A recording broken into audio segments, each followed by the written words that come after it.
Cool. Everyone, welcome to Feedback Friday. Feedback Friday is where Nate and I chat about portfolios, resumes, and we work with people on live streams to basically help them improve or make sure that they're targeting who they want to target. It's meant to be collaborative, friendly, not a roast, but still something that you can hopefully take away actual feedback on or get a better feeling for how your own materials are doing. We do live stream this on YouTube. So if there's any sensitive data, like a phone number or an email address that you don't want the whole internet to possibly have access to, although I'm not going to say we're like super internet famous or anything, you're probably this is probably very low risk, but just in case you didn't want that out there, you should make sure to obscure that in your materials. What else am I missing, Nate? I think you hit all the points. All right, should we get started then? Who's first? Who's first today? Let's get started. Let's take a look at the list. Like first on the list is Charaf. All right, Charaf. Let's get you going. And I think I see here that you're apologizing about not having a domain, and that's totally fine. You don't need to have a domain. You don't need to own your own domain name. Although it's cool if you do, but it's definitely not the most important thing.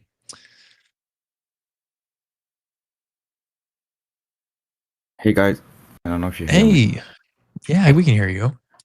All right. If you'll go ahead and share some details about yourself, just so we can get some context about who you are, such as what type of designer you are, what your market is, what specialties you have, and then if there's anything that you think sets yourself apart from other people. Yeah, for sure. So my name is Charaf, and I am a UX designer. I've been doing that since, well, a little bit more than 6 years for now. I'm based in Paris, even though I'm not French. But I've been working in France. It's been, well, for all the 6 years because I finished my studies here in Paris in France. So yeah, and before starting doing UX design, I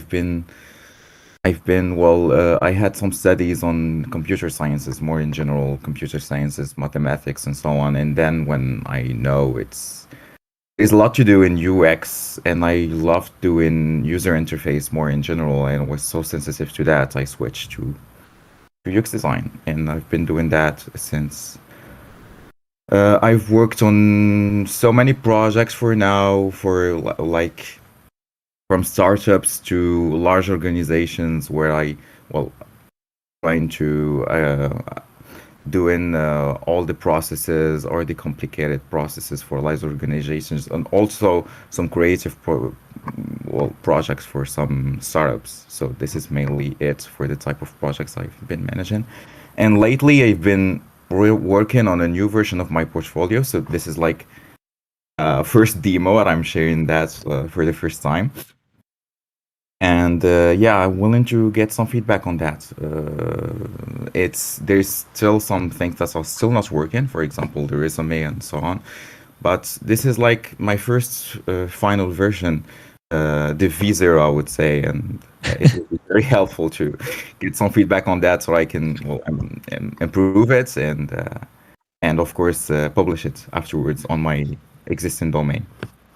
You know, what does it come to that the sentence, "This is my first final version," and I know exactly what you mean by that. Truly.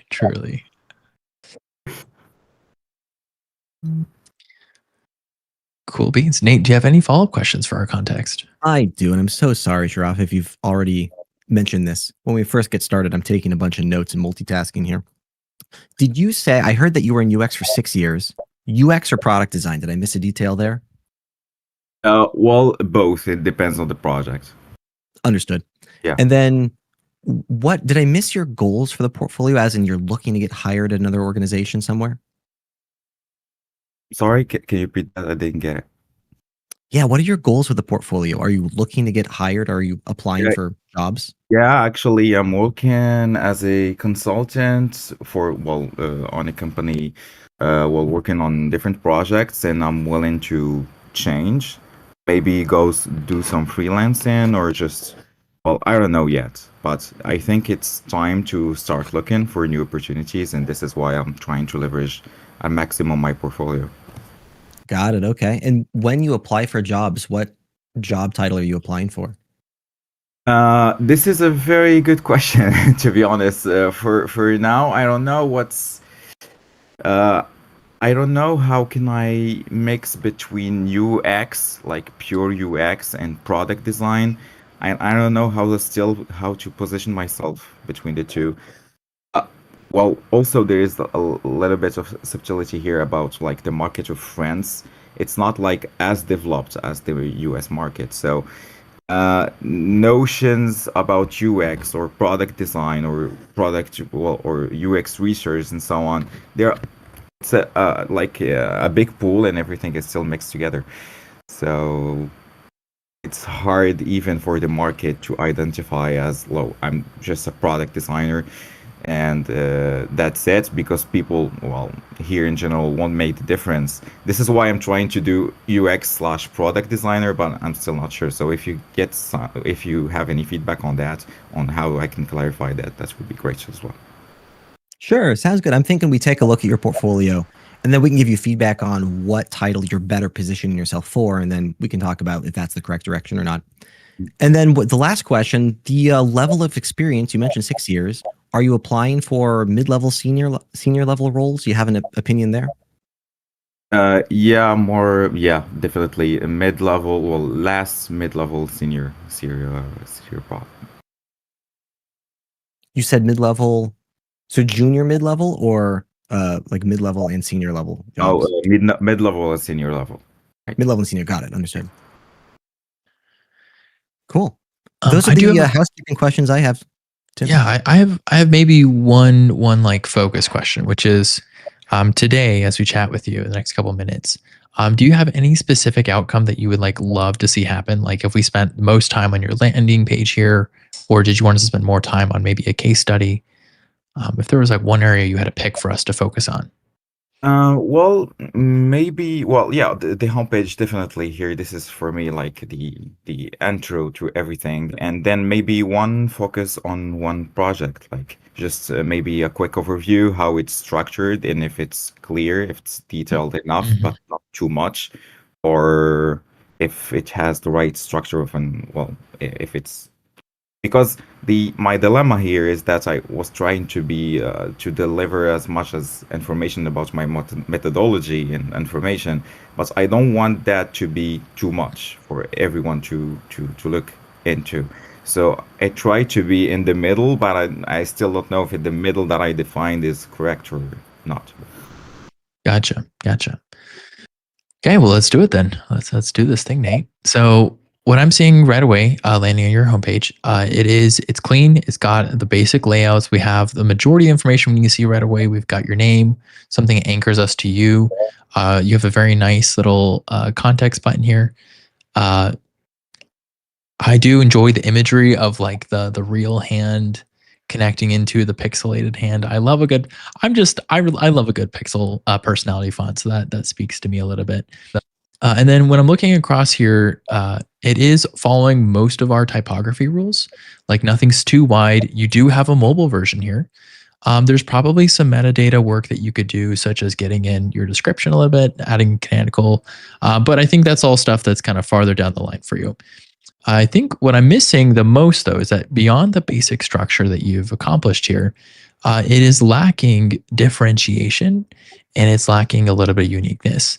And what I mean by that is your copy here does not quite speak to a personal benefit or like a sort of accomplishment that you're aiming for, and it seems to not target yet your audience very well. You're also talking about like we down here we have your featured experience, which is amply labeled, but not maybe optimized for delivering your impact and kind of showing people exactly the value per project here.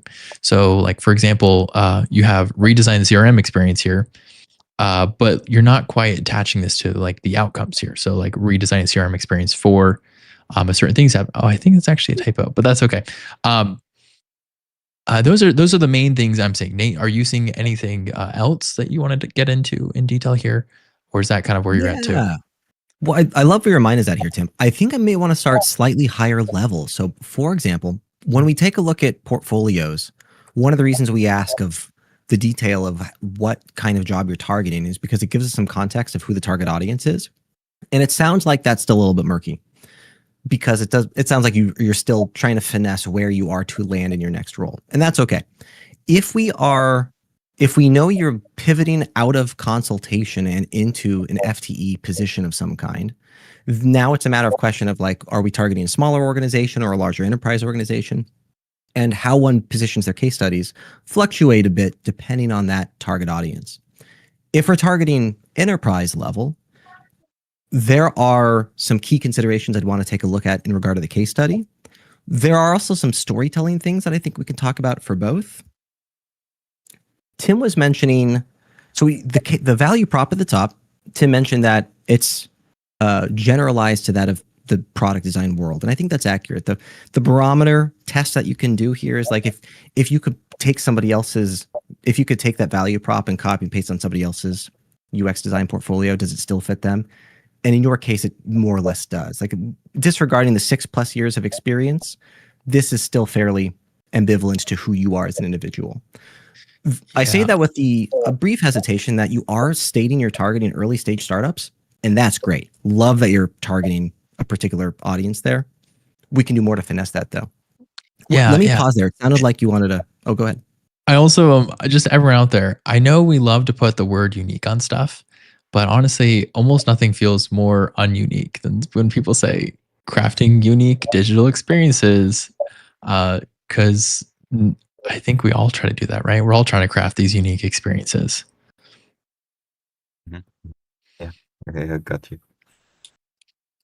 Early stage startups. Tim, this is a phrase that I struggle with a bit, and maybe it's different in Paris. When we say startups, I never know if we're talking about a 10-person startup team or like a 300-person team that's on phase 2 of their funding, right? So it's like the difference in the word startup, the dynamic is great. When I hear the word startup, Charaf, I'm thinking about a product designer that has a shallow horizontal breadth of skill set. And knowing that you're coming from consultation, that makes sense to me. Is that where your brain is at, Charaf, if in regard to your skill set versus the target audience? Yeah, definitely, yes. Okay. Yeah, that makes sense to me. I like that. Okay. Let's scroll. So the value prop, if we wanted to improve that, ideally it would state who you are, what differentiates you from that of other candidates, and then the target audience and the value you provide to those target audience. Really tough to do that if you don't have a key understanding of your target audience just yet. Startups is getting there, but like if you were to say, I build products for dentistry startups, for example, like we know way more about the target audience then, and we can target them way more effectively. So that's value prop stuff in a nutshell. Mm-hmm. The experience section. Oh, go ahead. I was going to say, since you are targeting, when I mentioned that I didn't think you were targeting your audience very well. So I do think it's good that you've put your audience in here, but you should also tailor that to an impact that your audience wants. So for example, if you were delivering for early stage startups, you need to decide what do early stage startups want that you can give. For example, there are some people who target early stage startups and they say, hey, I help early stage startups get funding. Like I help them with their VC funding, or I help early stage startups realize their product UI. If you can narrow that down onto the impact that your audience wants, that is the thing that they're shopping for. Or maybe they don't even know they're shopping for. But if you can attach this thing of I give you the impact that this audience wants, and I'm speaking to you, and then here's my personal difference item, something that sets me apart and makes me more unique about this, or like a personal kind of like something that kind of makes it your own. This is better phrasing for you, and this will probably take you a lot farther, especially when you're competing with a lot of people who are, again, we're all trying to create these digital experiences. A lot of us work for early stage startups. Another word for startup that's early stage is just a small business, and a lot of us work for those too. And so, really, really outlining this into specific outcomes that you can deliver is how you target your audience better. Okay. Great. Thank you very much. Tim, something we're glossing over. I think this is the very first Figma Sites portfolio we've ever looked at before. It is. I was looking at the code for it. I'm kind of I'm curious that it's so like simple. Like It's just a head and a body. Like, Oh my god, that's it. yeah, I was expecting like some more fanfare or like something here to be there. And it's pretty basic. That's fascinating. cool. Charaf, how's your experience been with Figma sites? I would say it's great and frustrating at the same time because, well, of course, if you do code, it's great because it's smart enough to, well, just put the layout as exactly as you design it in a Figma design, but to adjust every small thing, it's a pain in the ass. Cool. It's very difficult to adjust anything that you want to imagine. So most of the time, I end up editing the code myself. So, and I'm struggling whether I just take the Figma output of Figma Make and attach it to my domain, or recode it using what I know of code to deliver that. But it's been very difficult to adjust. If, for example, putting that into responsive for mobile devices has been so difficult in Figma Make. Oh, I congratulate you though for getting at least most of the way there with it. Yeah, I did it manually because Figma Make didn't understood what I was aiming for. But there's still things to do. But most of that I do that manually because, well, with Figma Make it wasn't possible to make it adapted, well, responsive for mobile. Gotcha. Fascinating. Yeah, I think we have time for maybe one more insight we can share. Well, I want to dive into a case study, and there's some high level things I think we can talk about. Charaf, you're doing so much well here. You've probably heard the phrase before that all good writing is rewriting, and this feels like the stage that you're at, which is, I think, a phenomenal stage to be at. You've got a whole bunch of written content here, and you've got a whole lot of data, and now it's just about formatting it in a fashion that tells the story. So if we talk about the key target audiences for that of looking for FTE at either enterprise or startup, who knows what startup means nowadays, a couple of key audiences we're trying to accomplish and solve for. One is the recruiter. Number two is the hiring manager. These folks are looking for a couple specific things. So the recruiter, you've got the housekeeping at the top, phenomenal for them. They don't know much about what you do or the depth. So they're doing a lot of like key phrase matching to that of the job description, to that of the case study and portfolio. So you've got a lot of that industry, role, main responsibilities at the top, dates and all that. That's great. Hiring manager, they're more interested in the process by which you go about solving business problems and breaking down these pieces into smaller chunks. They're much more interested in the process. One of the hurdles is they do a lot of skimming, as most folk do. They're not going to read your entire case study. They're just going to skim through it, maybe stop at a portion, read a little portion, then continue skimming. So then the debacle becomes, how do we make case studies consumable for that of skimmers? And this is where we can adjust. This is an area of opportunity for your case study, I think. Number one, the formatting here, you've got left and right columns. I would lean dramatically much more toward just a single column. Guide them through a specific, like, this is the story and the linear path in which you are to consume this story. Multiple columns is going to struggle with just scrolling quickly. They don't know which column to look at is the hurdle. Number two, the titles that you have on your H tags, I think we've got the ability to lean more into storytelling here. And I can give you an example. So the title of your case study is Redesign the CRM Experience. And that is objectively accurate, most likely. The hurdle is it's not a story and it doesn't hook somebody into why you're doing this particular thing. Let me just straight up ask you, I haven't read much of the content yet. What's the benefit that a user has gained since you've solved this problem?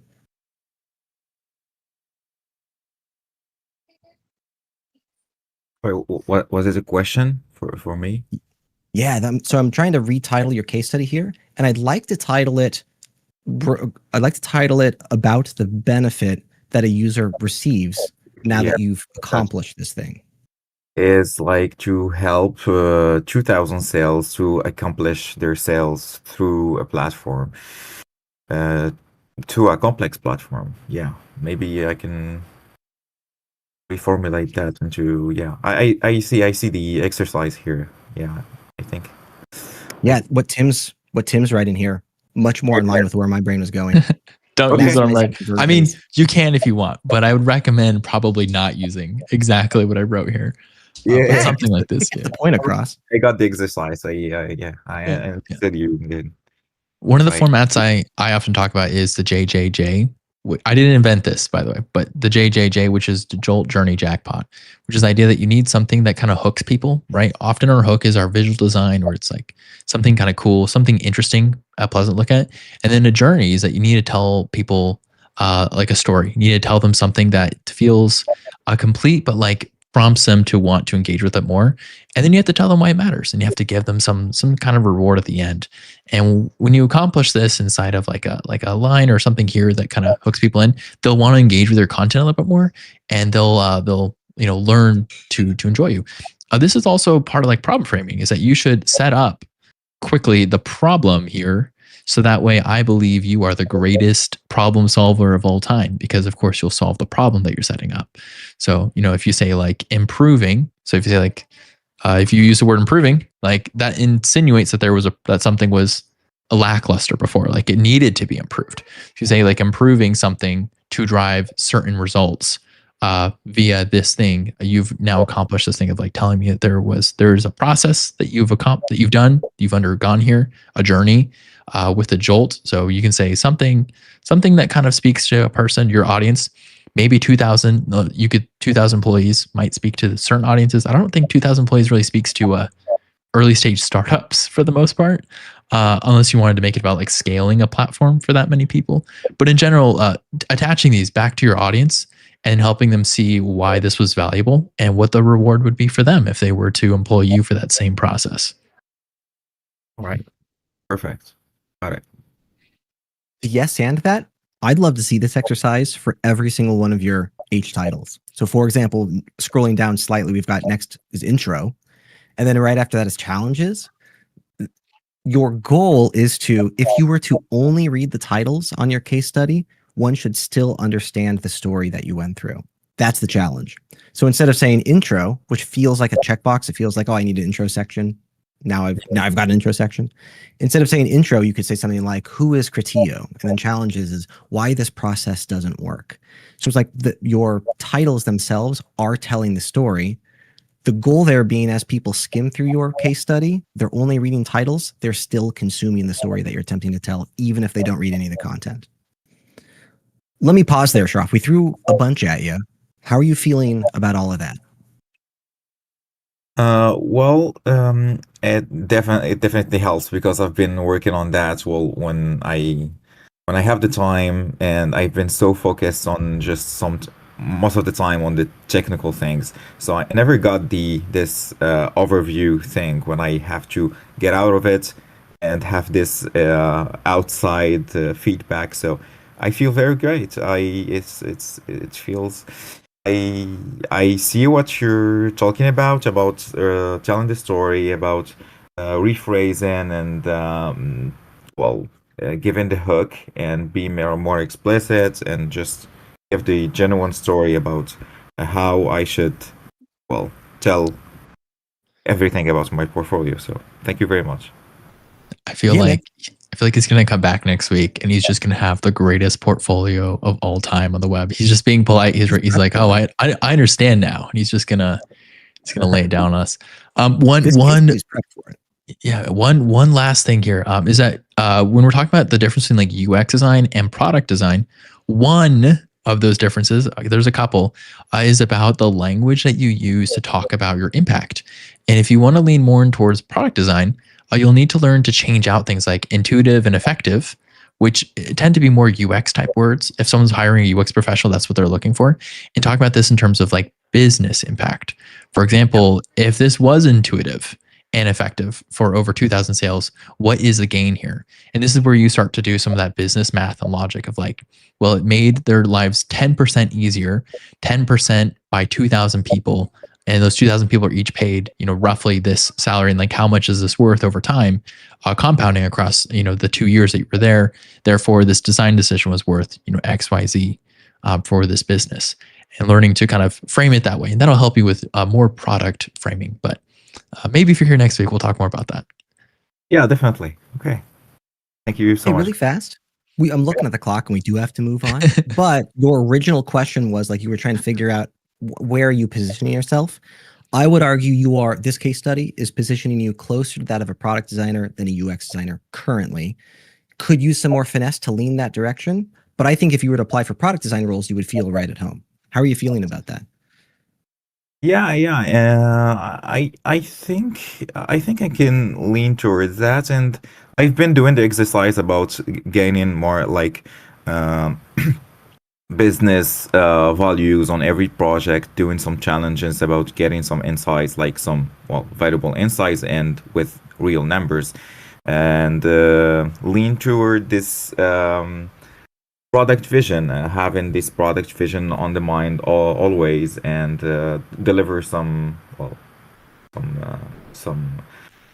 results that can speak to everyone. So yeah, I think I can. Charaf, appreciate you hopping on here. First Figma sites we've looked at, also first on the list today, and that's usually scary. Appreciate you willing to hop into the deep end.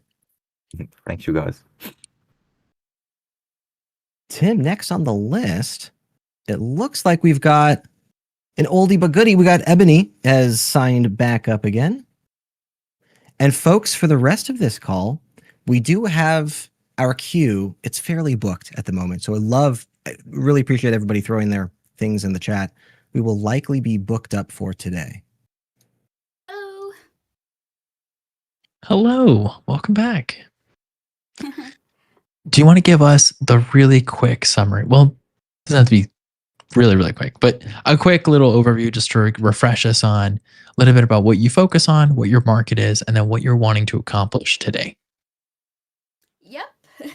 So I am an illustrator. I just graduated, and I'm more for I would say on my CV I say visual designer and artist. I work both with digital and traditional art, and I'm just trying to accomplish a good CV so that I can like do internships and placements, because so far it's been really tough and I haven't gotten any interviews, but I've been working on it now, and I just want you guys to review it and see if it's okay and good enough.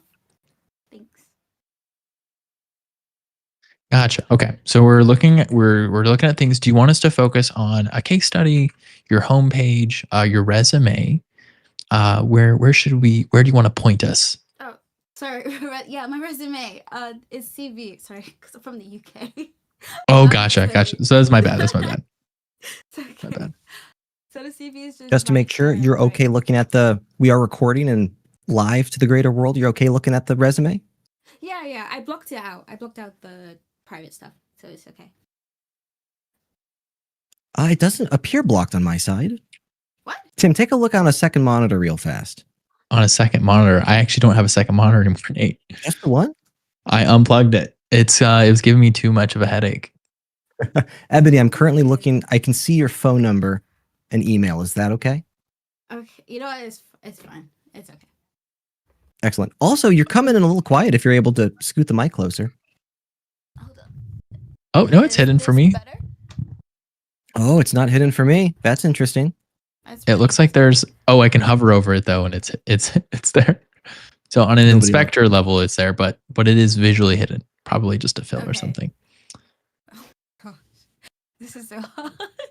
Hello. Okay. Well, I'll say you are a little quiet. Discord does have options to boost sounds though. If someone can't hear very well, you can always boost Ebony's volume. She has a user volume toggle that you can use. Otherwise, you should just yell. Just straight up yell. Let your feelings out as you talk with us today. Let you just. Hello. Is this better? Hello. I think it's even quieter now. Technical difficult. Yeah. I give up with technology. It's been like meh. It's like it's getting better and getting worse at the same time. It's going. Oh my god. It feels like you tapping on it quieted it because it was coming in hot. Okay. How do I sound now? That's better. That's a little bit better. Yeah. Okay. That's good. Someone write that down their case study. Improving quality by 25% for 48 people leading to savings of some kind of mental cognitive load item. Let's jump into this. Okay, so do you remember the feedback that we shared last time? And do you want to share with us any updates or changes that you've made that are particularly potent or important for our chat today? Yeah, so last time that I was here, you guys told me how I need to work more on my impact, using the how, what, and why. I feel like I said that wrong again. Also, I got some help from somebody in the server as well. His name is Ricardo, and he told me about this Overleaf, like AI website that looks at resumes and help with impacts. And he showed me he showed me like a different version which I liked, and I used some of it to help me with my CV. And then I also used like Rizzy that you guys suggested, and it came up to like 94%. So I was like, okay, I guess that will be good enough. So yeah, it's just mainly the first page with the impact. And you also like gave feedback about the whole of the, oh my gosh. You also gave feedback with me putting the whole website URL for my LinkedIn and website. And I believe that's about it. It's one heck of a URL. Yeah.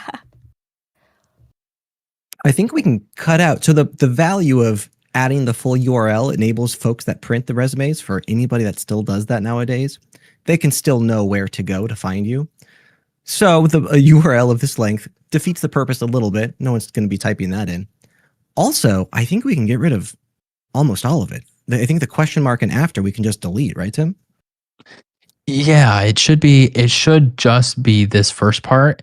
All of this stuff is more local cache items that are part of a particular, like this is all loaded after the fact.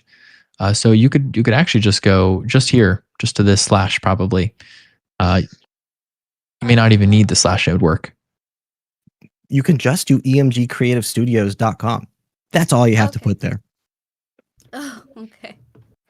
That'll clear up some space. Yep. I love this. It's just I and L's are such weird word letters. La, la, la, la, la. Just 3 lines. Those could be pipes for all I know. I love it. Yeah.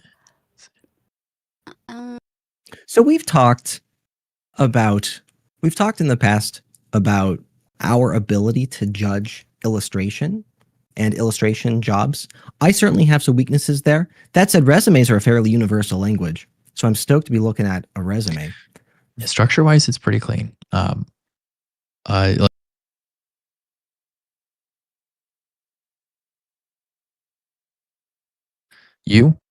resources about you. We have a section that's clearly marked for your experience.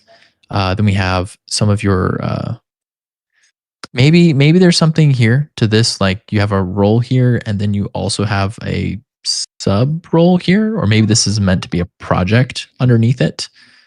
Yeah, that's the project.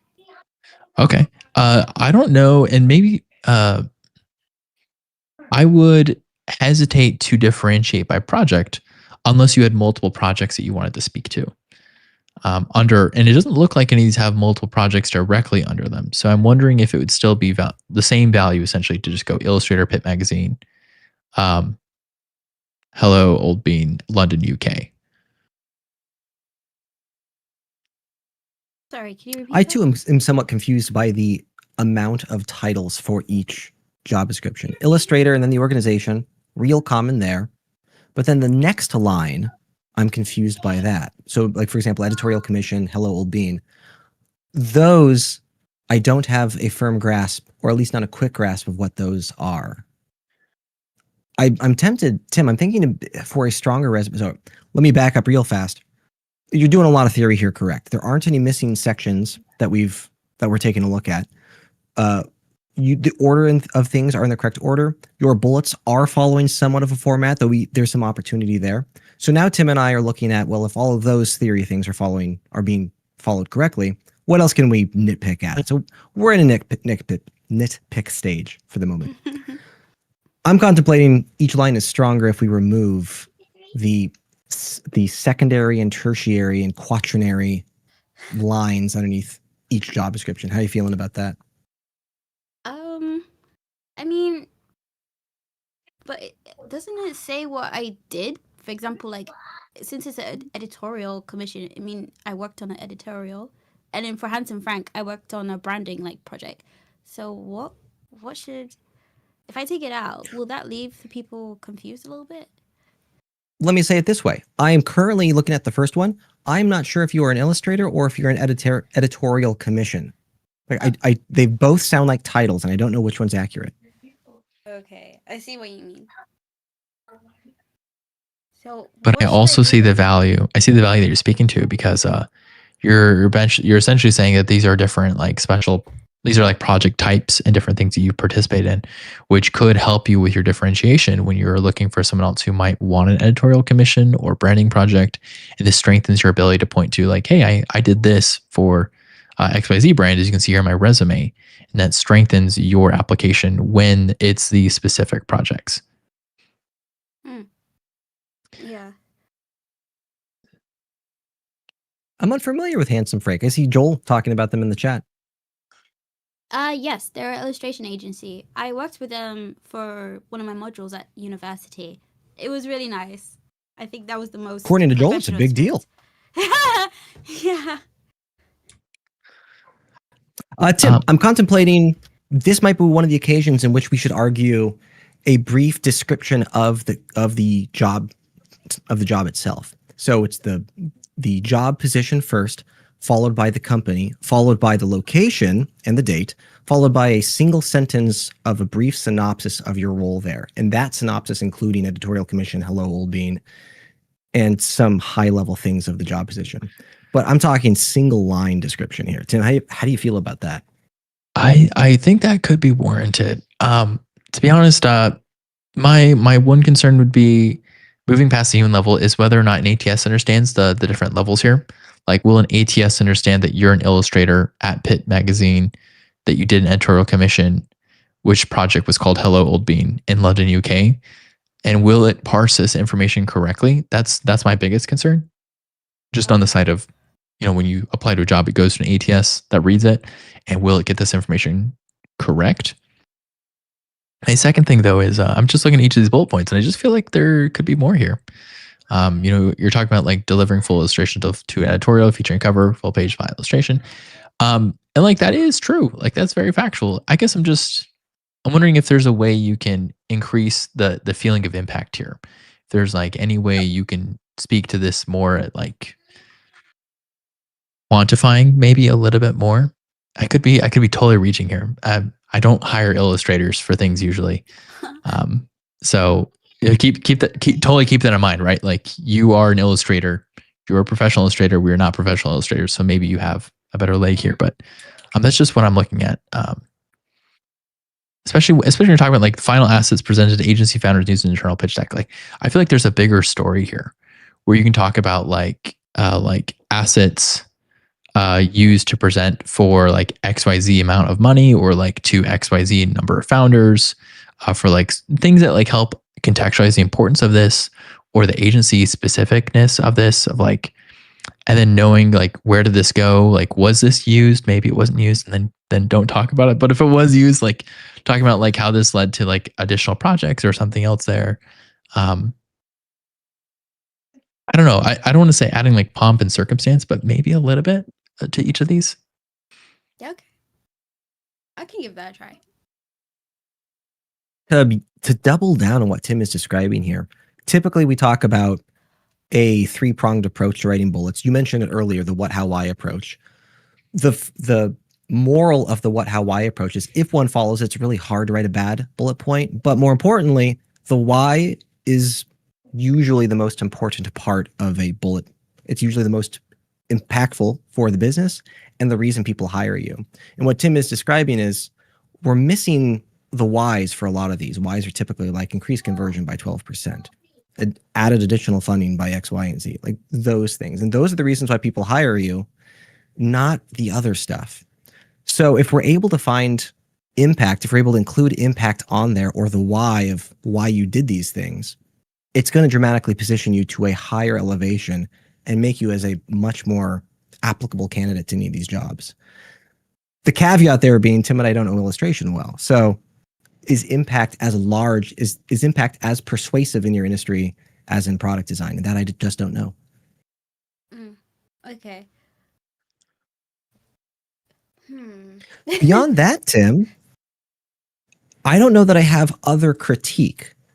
The bullets, I agree with you, feel like they need finesse, but I just don't have a good enough understanding of illustration to know how to argue that. Beyond that, the sections are in the right order. You've got all the sections that I would be looking for. I don't see any of the pitfalls that we normally see in resumes. I think you're doing a lot of stuff here correctly. Tim, are there any additionals you would add that we haven't talked about yet?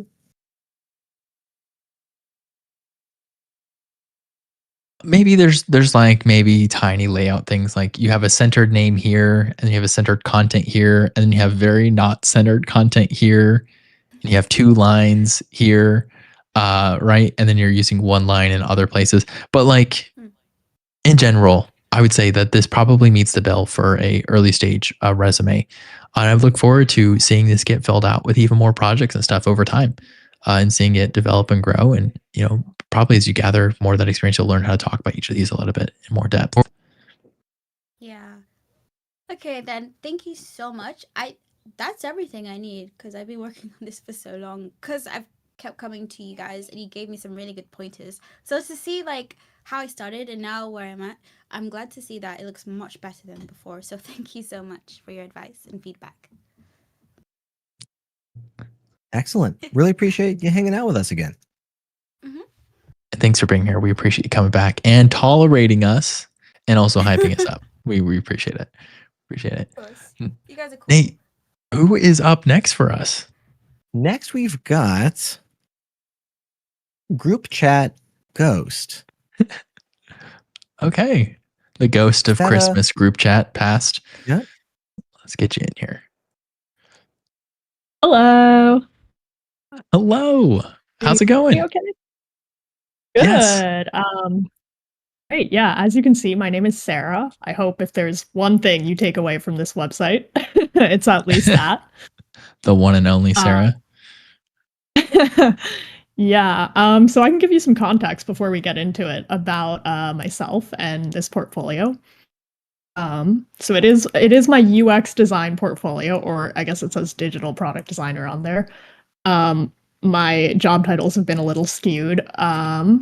But basically I made this website in 2016, and it was originally used for me personally to just document and keep track of little random creative projects I was doing. I was doing a lot of like sculpture and photography at the time. So it was just sort of like me being a teenager doing this fun little project. And then over the years, it's been like 10 years now. I'm now a senior UX designer, worked at a bunch of different companies, done a bunch of different projects.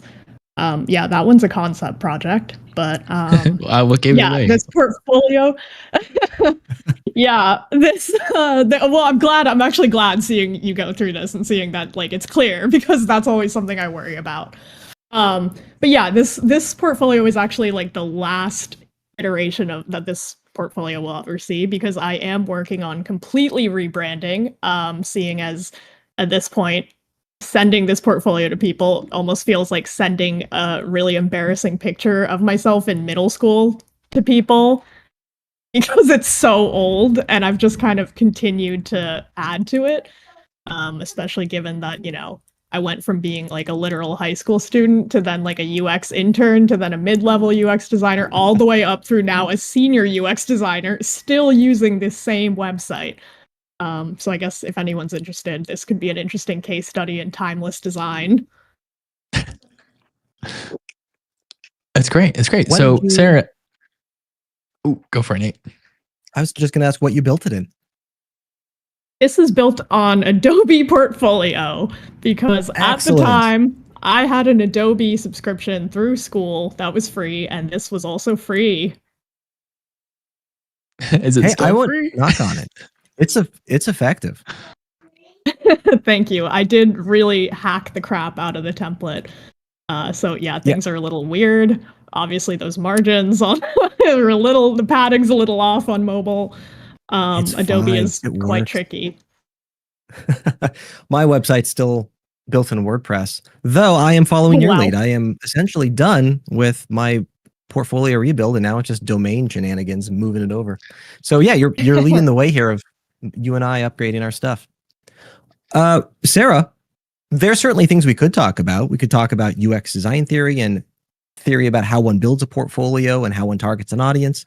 Where would you like to take the conversation? Like, we could certainly critique what we're looking at. It sounds like it's not relevant to you anymore. Yeah, so I have a lot. So the good news is you guys can be as ruthless as you'd like, because I have already gone well deep into a new portfolio design, and I'm actually gearing up to launch that on Figma sites, hopefully in the next couple weeks. So this is kind of like, yeah, we'll see how it goes. Maybe you'll see me back here with my Figma sites portfolio. Love it. I'd love to see it. Yeah, I was actually thinking it'd be more interesting to kind of see you all just click through it and kind of see of the stuff here, like what I mean, I obviously know like the portfolio is working to a degree, given that people still like to reach out to me on LinkedIn for me to interview for jobs. I actually just came off of an interview a couple minutes ago before joining this call. Cool. Thank you. So it is doing something. I know that. I think I am more curious to know, like, as I'm kind of porting this over, I'm planning on getting rid of a lot of things. And so I'd be curious to see from you two, like, just going through it, what kind of stands out as like, oh, this is just like absolutely terrible, irrelevant, don't ever bring this back. Or even little things that are like, oh, this is interesting. This is kind of, you should keep rolling with this. Yeah, it's kind of my hope. Just sort of first impressions, because I know that most people looking at my website are going to be skimming. Okay.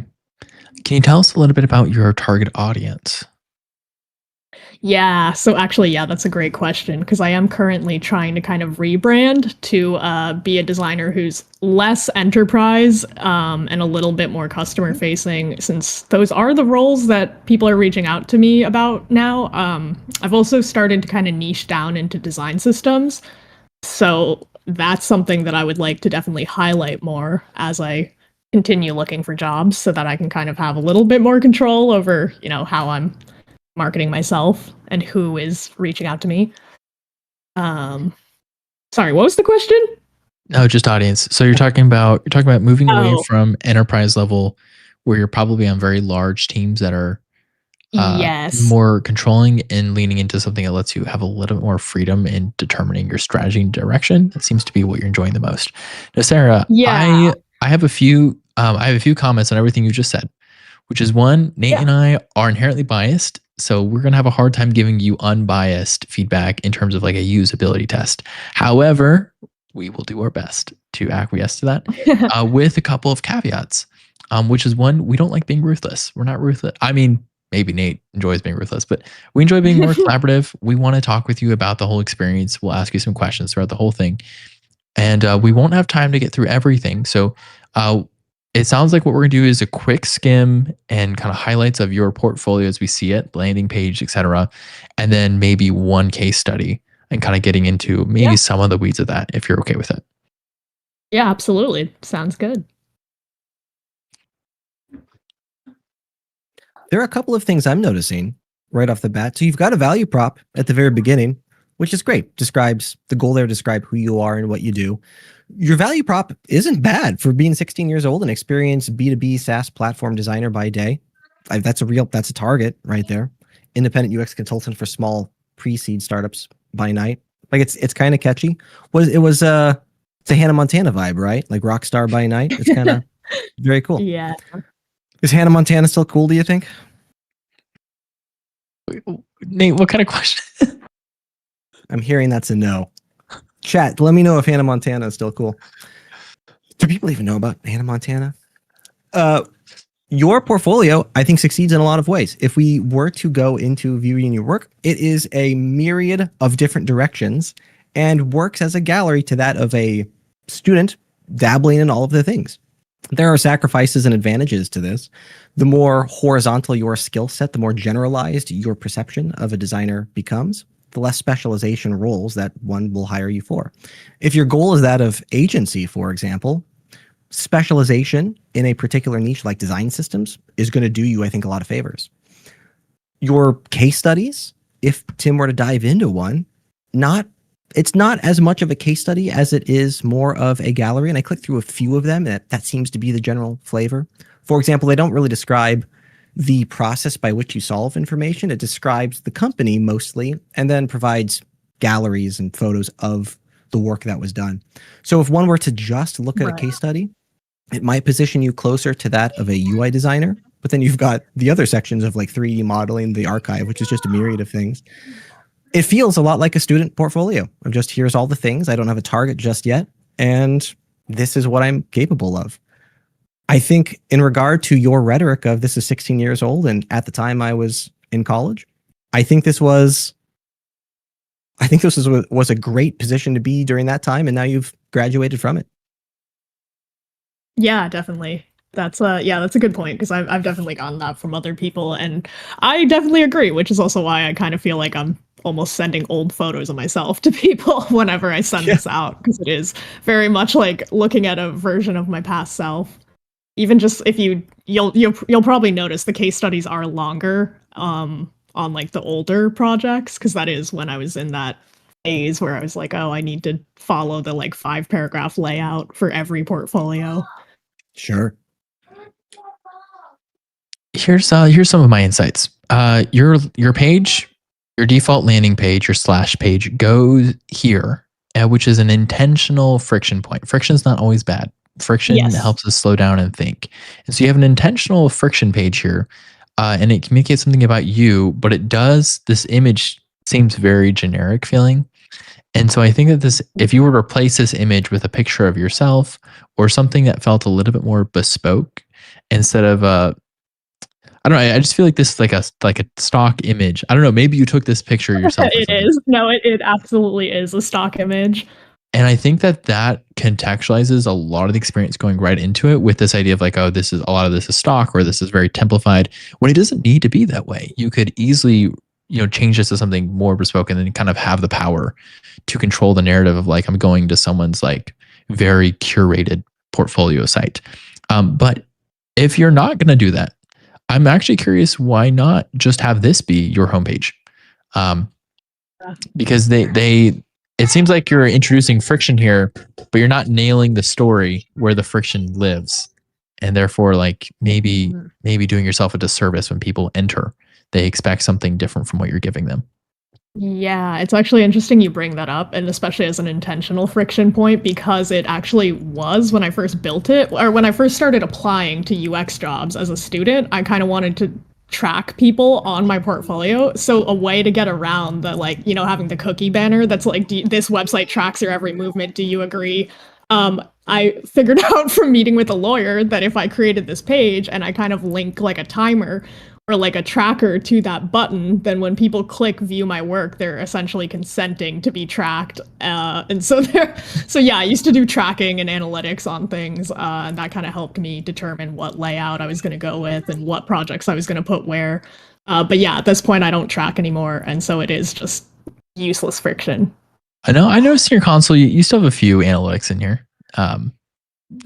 Maybe not as many as you used to, just a couple. But yeah. I am also, when I'm using your navigation, I think that it's smart to have sections like this. I'm noticing though that a lot of them are duplicative, right? So instead of this being like, this is kind of like actually everything, and then you get into your archive and it's like, oh, by the way, it's a lot of the ones that I just saw out there. Like we have these two at least, and I think the kiosk concept is also over here somewhere. It just feels like, no, I guess someone's not. But it's interesting to see some of these be repeated. And then some of these are kind of hidden, maybe a little more than you like. You might want to start them off on a section that's like all work. Or I guess if you're confident you don't want to do 3D modeling, then at least making these consistent between each other so they feel a little bit more high value. When we do get into your case studies though, or let's talk about this real quick. It is very nice to have images that are just galleried like this. However, it makes it really hard to compare them and to understand the value takeaway as someone who's looking for a service or essentially a product, which is Sarah. And so this is a cool way to like show a gallery in images, but I have a hard time capturing this value without hovering and interacting over them. And if I was a particular person who needed maybe something down here, like I wanted student loan application experience, I may never reach that. I may never get to this part of your portfolio and see that you can fit that bill. And so I always recommend people to not hide, to one, have very descriptive titles that speak to benefits, outcomes, speaks to your audience, but to also not hide this information behind hover interactions, because it just makes it hard to find. And especially, think about it this way: if I had an AI crawl your website, which AI hiring is it's a real thing right now, I don't know if it would be able to understand what the difference between each of these are, because these are all hidden. This information is hidden behind a hover state. I'm not actually sure if this is, it is text. So maybe it would be hidden behind the metadata here. But even still, it may not track it quite right. Just a thing to be mindful of, not necessarily prescriptive. Yeah, that's interesting. That's a good point. Otherwise, it seems like you have some pretty cool visuals. I would love to hear more about your visual experience, like your experience building these, or what your process was like, and especially attaching this to some of your outcomes. That's kind of one of the things that differentiates, in my mind, a senior, and I think for the industry as well, like a senior from a mid-level, is someone who can talk about like, I made this decision for this reason, and it was right. Sometimes wrong, right? But like it was like you attach it to like, and you can trust me because I said so, bro. That kind of thing where you can attach it. You can attach this stuff and kind of make it feel more real. So that would be where the heck did Nate go? What?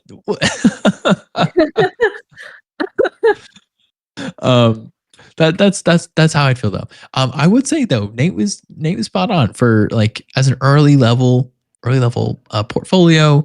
The gallery is a smart choice to go. You got a lot of stuff on here. I love that you're not afraid to include things that are concept. Sometimes where people are very afraid of like, oh, it's not a real project, so I can't include it, or they talk about it a certain way.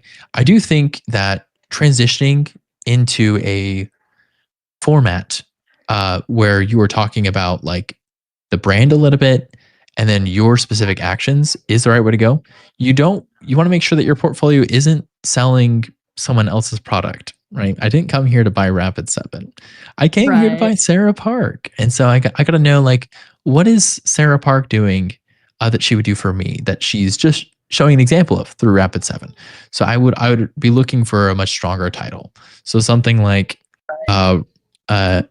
rebranding, right? Or let's actually go increasing the reach of a SaaS company. I don't know, of a security company. They look like a security company. I don't know if they are.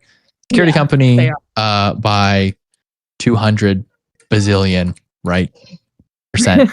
And then something here like Rapid7, right? So I'd be, because this here is selling you. This tells me something about Sarah, rather than just giving me a little bit of information about this brand that I probably don't care a lot about, unless maybe they're my direct competitors. That's probably a niche. That's an edge case though. So yeah, this is definitely a particularly weak case study too, because I did realize right before going into an interview that I like had Rapid7 on my resume and then had no case study for it. So it was one of those like, let me just like pull up Adobe Express on my phone or something and throw this together. But yeah, I do have like my new website does also have like animated stats where it's like as soon as you come onto the page, you can see like, okay, there's a 20% decrease in bounce rate for this website and whatnot.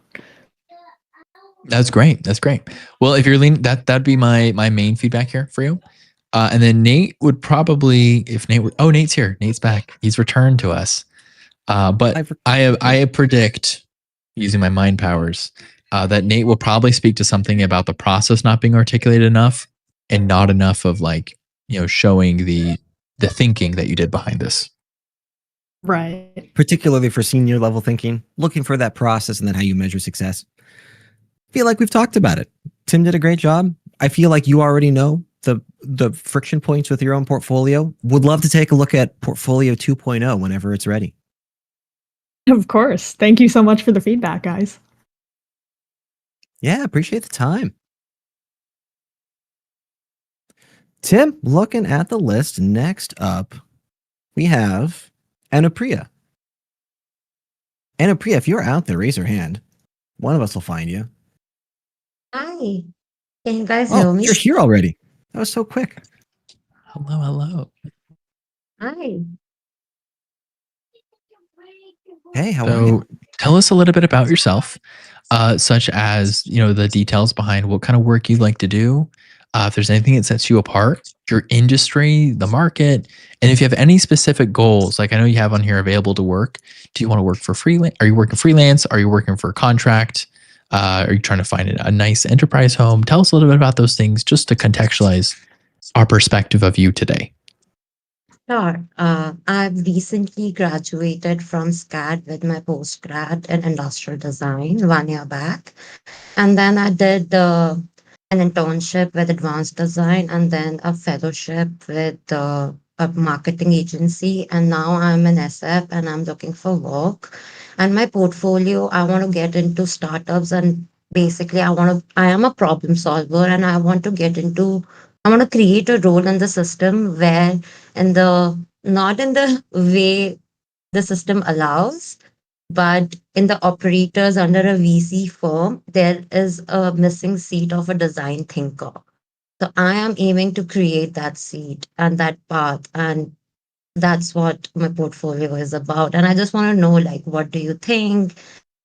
It's different than most of the standard portfolios. And I'm also like experimenting and seeing what people think about it and etc. That's all.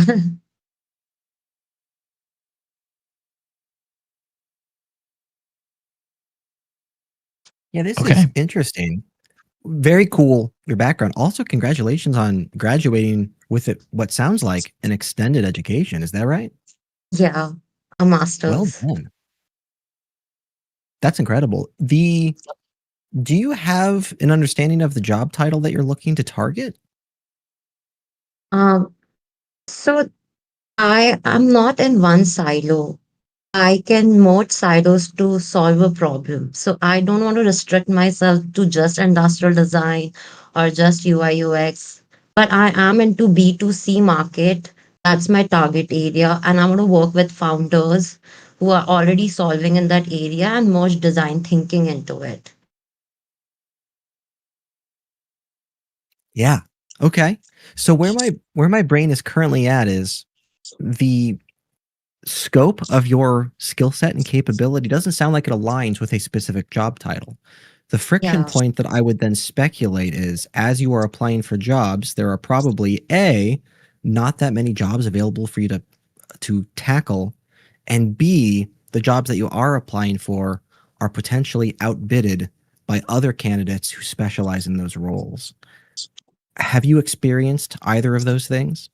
Yeah, it takes a moment for people to first pinpoint what exactly is my expertise since I come up with various um, skill set. So that's why I've been like finding a little difficult to pinpoint even as the kind of roles I'm applying for. Should I be applying for mid-level roles or junior roles or senior roles? I don't know. So I'm really at a confused stage and just needed some direction. And I actually have a Yeah. project which I did on user UI UX. It's called Persa. If you guys want to go for a case study, I have shared a password and your feedback will be great for that too.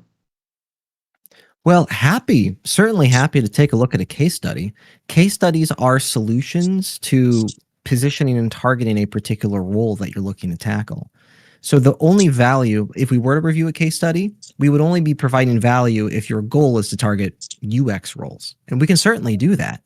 But I'm contemplating where's the most amount of value Tim and I can provide. And it feels like that the core of your problem is more on identity and positioning than it is on targeting UX design. Is that Yeah. feeling more applicable to you? Yeah. It's a path that I want to create, and like there is one way of, just choosing survival and get into a box. But I'm trying to create something, trying to create a path for designers who think like me. And that's why I have such variety of, you know, solutions that doesn't fit in one silo. Yeah. Man, I've got all kinds of thoughts. And now I'm challenging, do any of these thoughts provide value or impact the direction you're trying to go? Tim, are there any quick wins you're thinking of? If not, I have other things we can talk about. When I am looking at when I landed on your website is I do see someone I think you're doing a very good job with your visuals and drawing attention to places you want people to spend time. You have a very, very professional picture here. This does a lot to anchor everything I read and look at. You do have a typo here in San Francisco. That's at the very top of the page. Might be worth fixing. Small thing. I wish someone would tell me about all my typos. I probably have so many. I spell perfectly every time. That's me every time. There's just a couple of things that I guess I want to know more about. I guess when you're talking about like fractional design, fractional design is awesome. I do fractional design. But the thing is, fractional design is kind of like this position of being type of like advanced freelance retainer, and it involves having a network that you've already established and kind of that you're relying on and reaching out to and working with. And I'm wondering if you already have such a network set up, or if you're kind of going into this brand new without that history and background to kind of evidence your fractional design value. So, since I'm pretty new out of school, I am trying to create something, and I feel my ambition and curiosity gets killed when I put myself in one silo when the solution lies somewhere else. So, through case studies, through already existed solutions, like I have a page here, if you scroll towards down, redesign case studies for companies. So, that's the kind of validation I'm building. And I meet people like, and then I kind of puzzle the solutions in different ways. Since nobody has done this or taken this path, I don't know like where to go, who to follow, or who to get guidance from. So it's been a struggle, but that's what I would say I'm where I'm at right now. Gotcha. Well, I think one quick win, as Nate might put it, would be maybe adding more opinions to your page, which is you land on this page. It is pretty generic, not in the sense of like it's not valuable, but there's probably a lot of people who are either innovation designers or fractional designers. And there's probably a lot of people who also design at the intersection of motion, behavior, and product systems.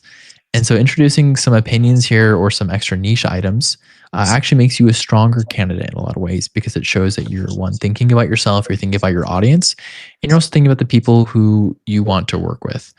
And so I invite you you can do an exercise where you think about,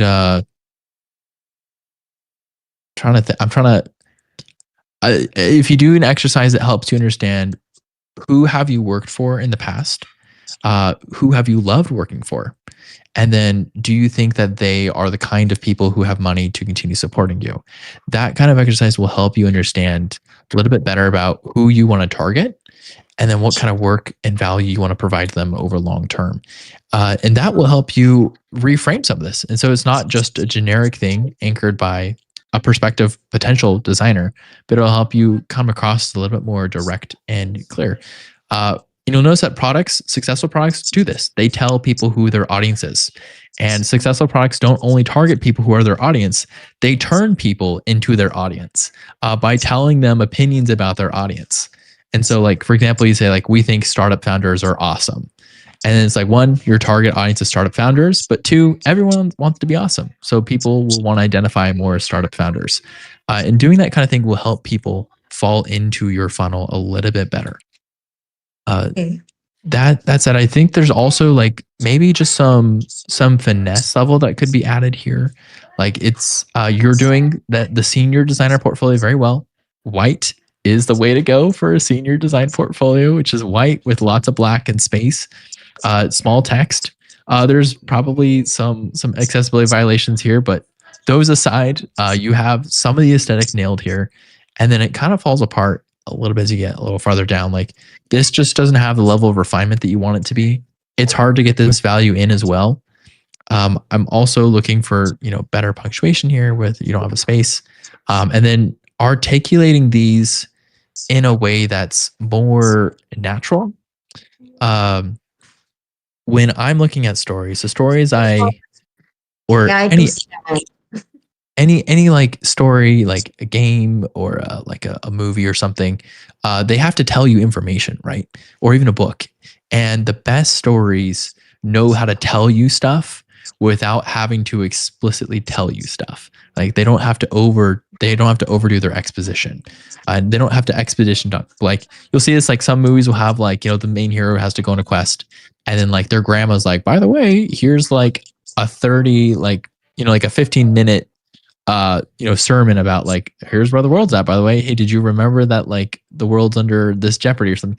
And said better stories are better at like putting you into that and helping you experience those things naturally through the experience of it. And so like I'd be looking for this, like if you if you do design products and systems and emotional experiences, I want to see those. You can show me that instead. And like merging industrial design strategy, behavior science, tell me something about your approach and like why this works together instead of just having to list it here. And then you might still list these in like an about page or something where you're not like completely neglecting to tell someone. You do want to tell people things, but just make sure you evidence this and show it to me in a way that is impactful. Emotional experiences are important as well. And one thing I suspect is going to happen is you look at this heal or DOS, right? You look at some of these and let's see if we can click on here. Like it's some of these are very cool, and then like the emotional experience that I get going through the whole thing is different, right? So like this is a clean emotion. This is much less clean emotion. This is a very different emotion from this over here, and then this also has like a sort of like artificial notion here. And so there's a whole bunch of like different things happening here, and I'm worried that if I were to go through all of these, I might be getting this very nice healing, and then this is not a healing emotion. This is very much like an intense emotion right here. Very, very intense right here. And it doesn't quite jive the right way, I guess. Yeah. Been talking for a long time. So I would love, let's do the checkpoint. How are you feeling about this feedback so far? I Nate, would like weigh you in. to quickly go through about section and project Persa, just these two. And I'm writing everything down, so it's good feedback till now.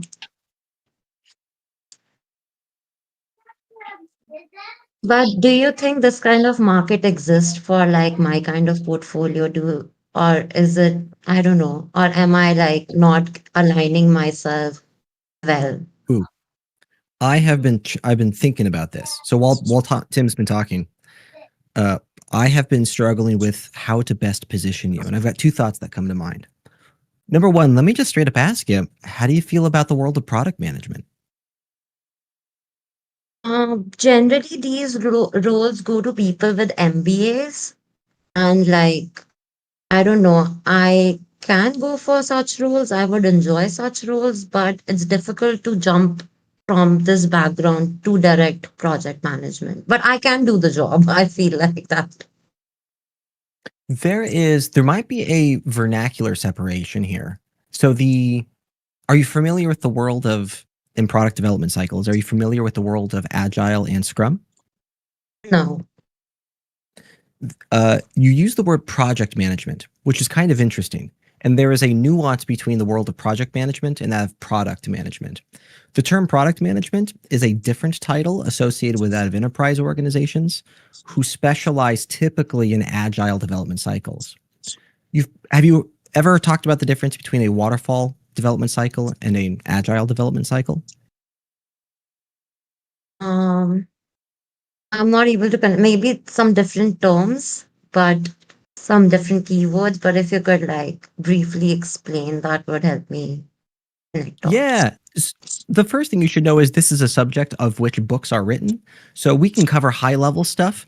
But if this ends up being your jam, and for the folks on the call interested in this, there are a myriad of books dedicated to this. Happy to suggest some. If one looks at a waterfall development cycle, one's goal is to build a product. Let's say you're working on a website.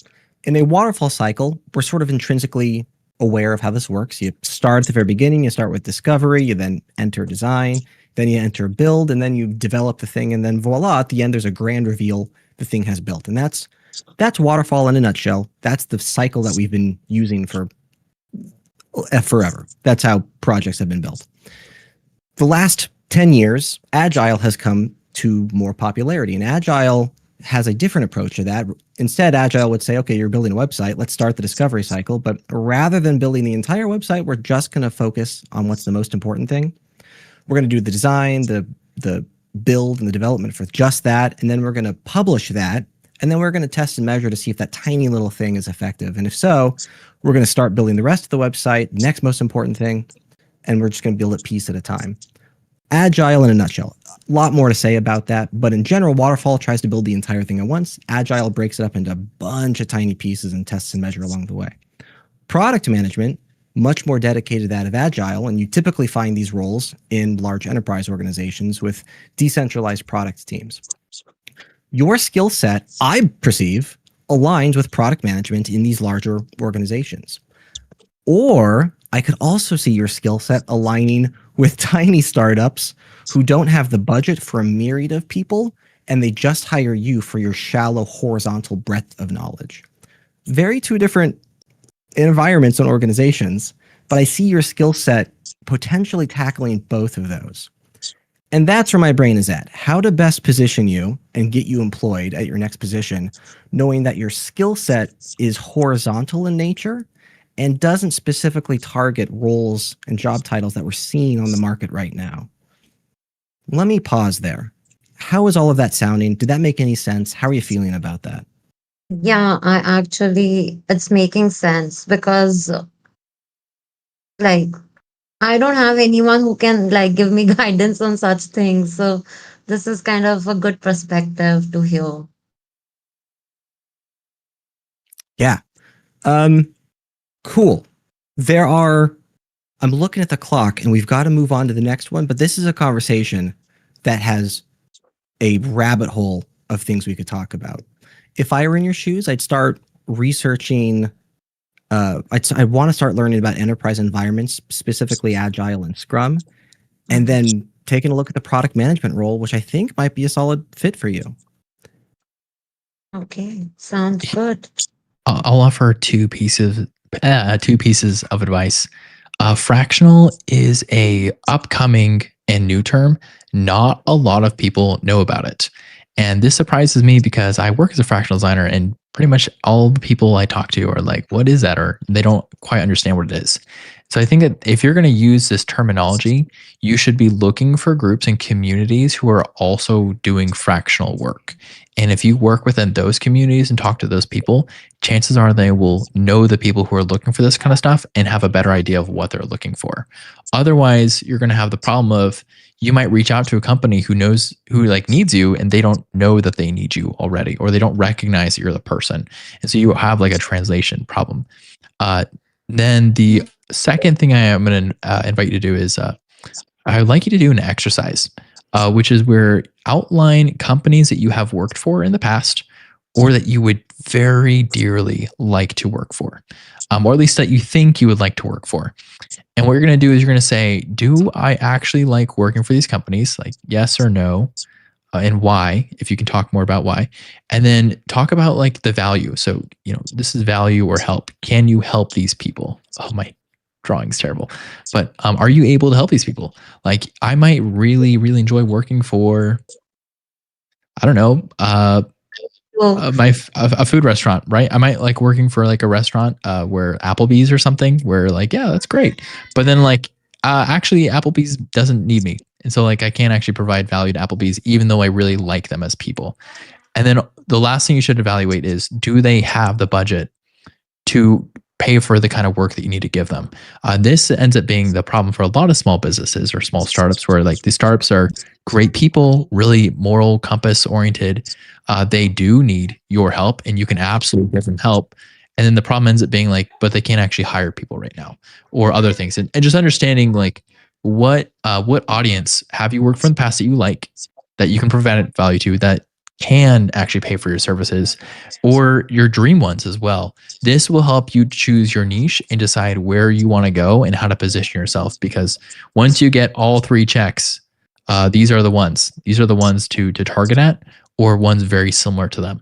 And then if there's some people that you're like, yeah, I don't like working with so and so, but I can help them and they pay well, then you can say like, well, this will be my secondary person, right? And then I'm willing to accept some pitfalls. And then if there's people who you love working for because they're great people, you enjoy them, and you can help them, but they can't pay for you, this is a good place to start with case studies. You do case studies for these people. You offer your services as kind of a free thing, or kind of building up your experience level. So if you do this, this will help you understand who to target, what kind of outreach to do to them, and this will help you focus this language for who you want to talk to and put on here so you can get hired by those people. Thank you. And just last question. Do you think this portfolio aligns with like what IDEO does? Because if I have to get into the agencies, then IDEO feels like the place. But I don't know if this aligns with them. Just general opinion before we get to the next person. It's been very fruitful though. Agency is a whole different ballgame compared to normal clientele and freelancing. I would be very careful before saying IDEO is a great brand and a great design agency, therefore I want to work for IDEO. I think you need to instead say, like, regardless of the reputation, do they have a kind of process that aligns with me and how I like to think, and will they probably give me the opportunity to flex and exercise myself correctly? Yeah. Yeah, you phrased it better than me.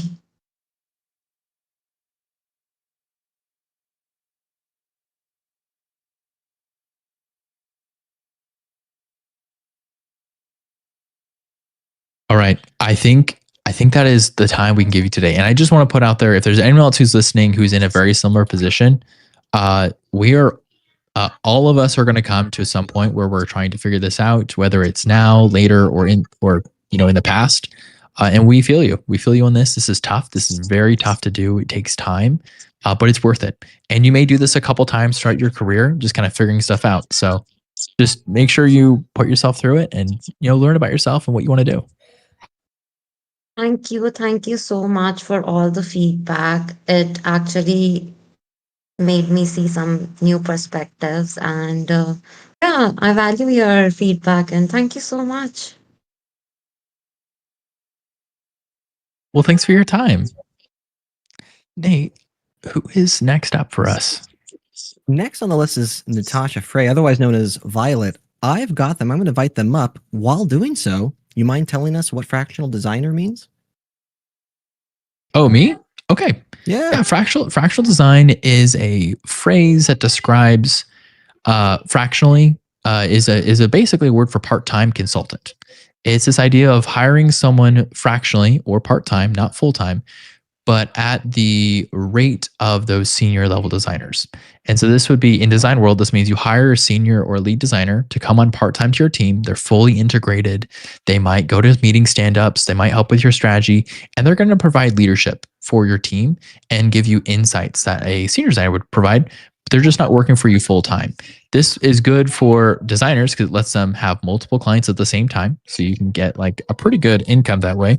But it's also good for these companies that could never afford a lead designer at 40 hours a week, but might be able to afford a lead designer at 10 hours a week, or even say 10 hours a month. And you provide, as a retainer, you provide insight and work for them and help them with their strategy. And so this works really well for founders and other people who need like a productized service version of designers and aren't necessarily in a position to say like we have room for full-time staff, but for 6 months we're going to bring on a lead designer to help us with our branding or with our first initial launch and then transitioning from there. And are these roles typically contract or are they FTE? So it's typically, so this is part of the problem, right? Is that mostly you hear about contract, freelance, or full time, and fractional is more of a distinction of a type of person you hire freelance or contractually, right? So there's not like a form that says fractional, right? Or you probably won't see a job listing that says the word fractional on it. However, you will have the understanding in the definition of what this fractional person is if they're in the right communities and circles, which is why if you're going to go for that route, make sure you are injecting yourself into these communities. There are lots of fractional communities that are helping people. Not everyone just uses those words to describe what they're looking for. Natasha, hello, welcome. Hi there. Can you guys hear me okay? Yes, we can. Awesome. Okay. Hi, Nate and Tim. I've been looking forward to this like all week. So I guess I feel pretty similar to Anupria. I was probably a fractional designer as well, because right now I work for a consulting company, but it is on a part-time basis and it's depending on like if that client needs like a human-centered designer on something. So right now I do present myself as a design strategist. I'm looking for a full-time role in the human-centered design space. So that does encompass like a bunch of things. So whenever I go out for applications, I'm looking at human-centered design lead. I'm looking at strategist roles, researcher roles, design thinking facilitators. Like all of those things are skills that I have. But my challenge is that my resume and my portfolio have not really gotten me a lot of traction.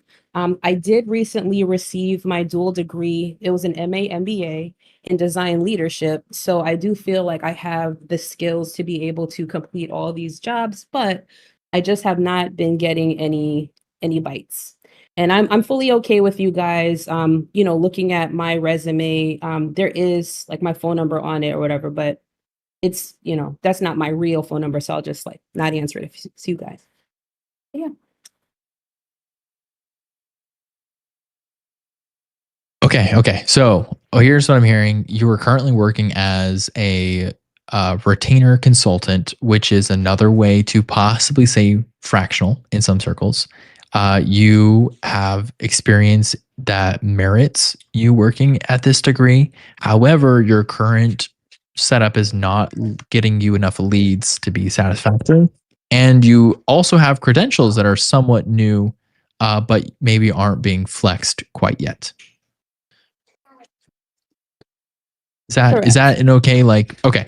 And then the type of roles you're looking for, like who is your client that you're trying to get right now, especially since you're trying to move into these full-time roles? Tell me more about that. Who would you like to work for? Ideally, I would, like, if I could work for anybody, I would love to work for like more of the local government contract roles that are working with like community in the community space. Like for example, like people who need design researchers on programs that, like for like WIC and like different roles for stuff that actually like helps people. So whether it be like food stamps or welfare or housing, those are the things that those are my passion projects. So I would love to be able to delve deeper into those. But overall, I mean, I know that I feel like I can put those skills in any environment, honestly, because it's just human-centered design. I mean, that is a well-established niche. That's really cool that you know that right off the cuff. Not very many people do. Do you have experience working for those kinds of people in the past? I don't. I've only done volunteer type of things, so it's never been full time, and it's never been in the actual capacity as like in human-centered design or even like strategy or research. It was just me being like helping out. But I saw a need there and I saw places where it could be improved. So that's like, as of now, like when I apply to places, I look for companies who are, you know, deeply invested in helping people and not necessarily just like building an app. Gotcha. Okay. Well, Nate, where do you think we should spend our time here? So we can do some positioning work on this landing page. Maybe we can get into a case study. Where's your head with this? I'm torn. So I'm hearing some of the same friction that potentially Anupria was feeling in regard to how do we best position Natasha for applying for these specific roles. The target audience is awesome. Love to have the focus there, but I'm fearful that her current positioning is tackling job titles and positions that don't exist in that industry. Natasha, be the barometer here. As you are applying for roles, have you found positions that feel like they are adequate for your skill set? Yeah. Yes. And what are the job titles of those positions? Shucks, let me go look at my spreadsheet of all the places that did not hire me.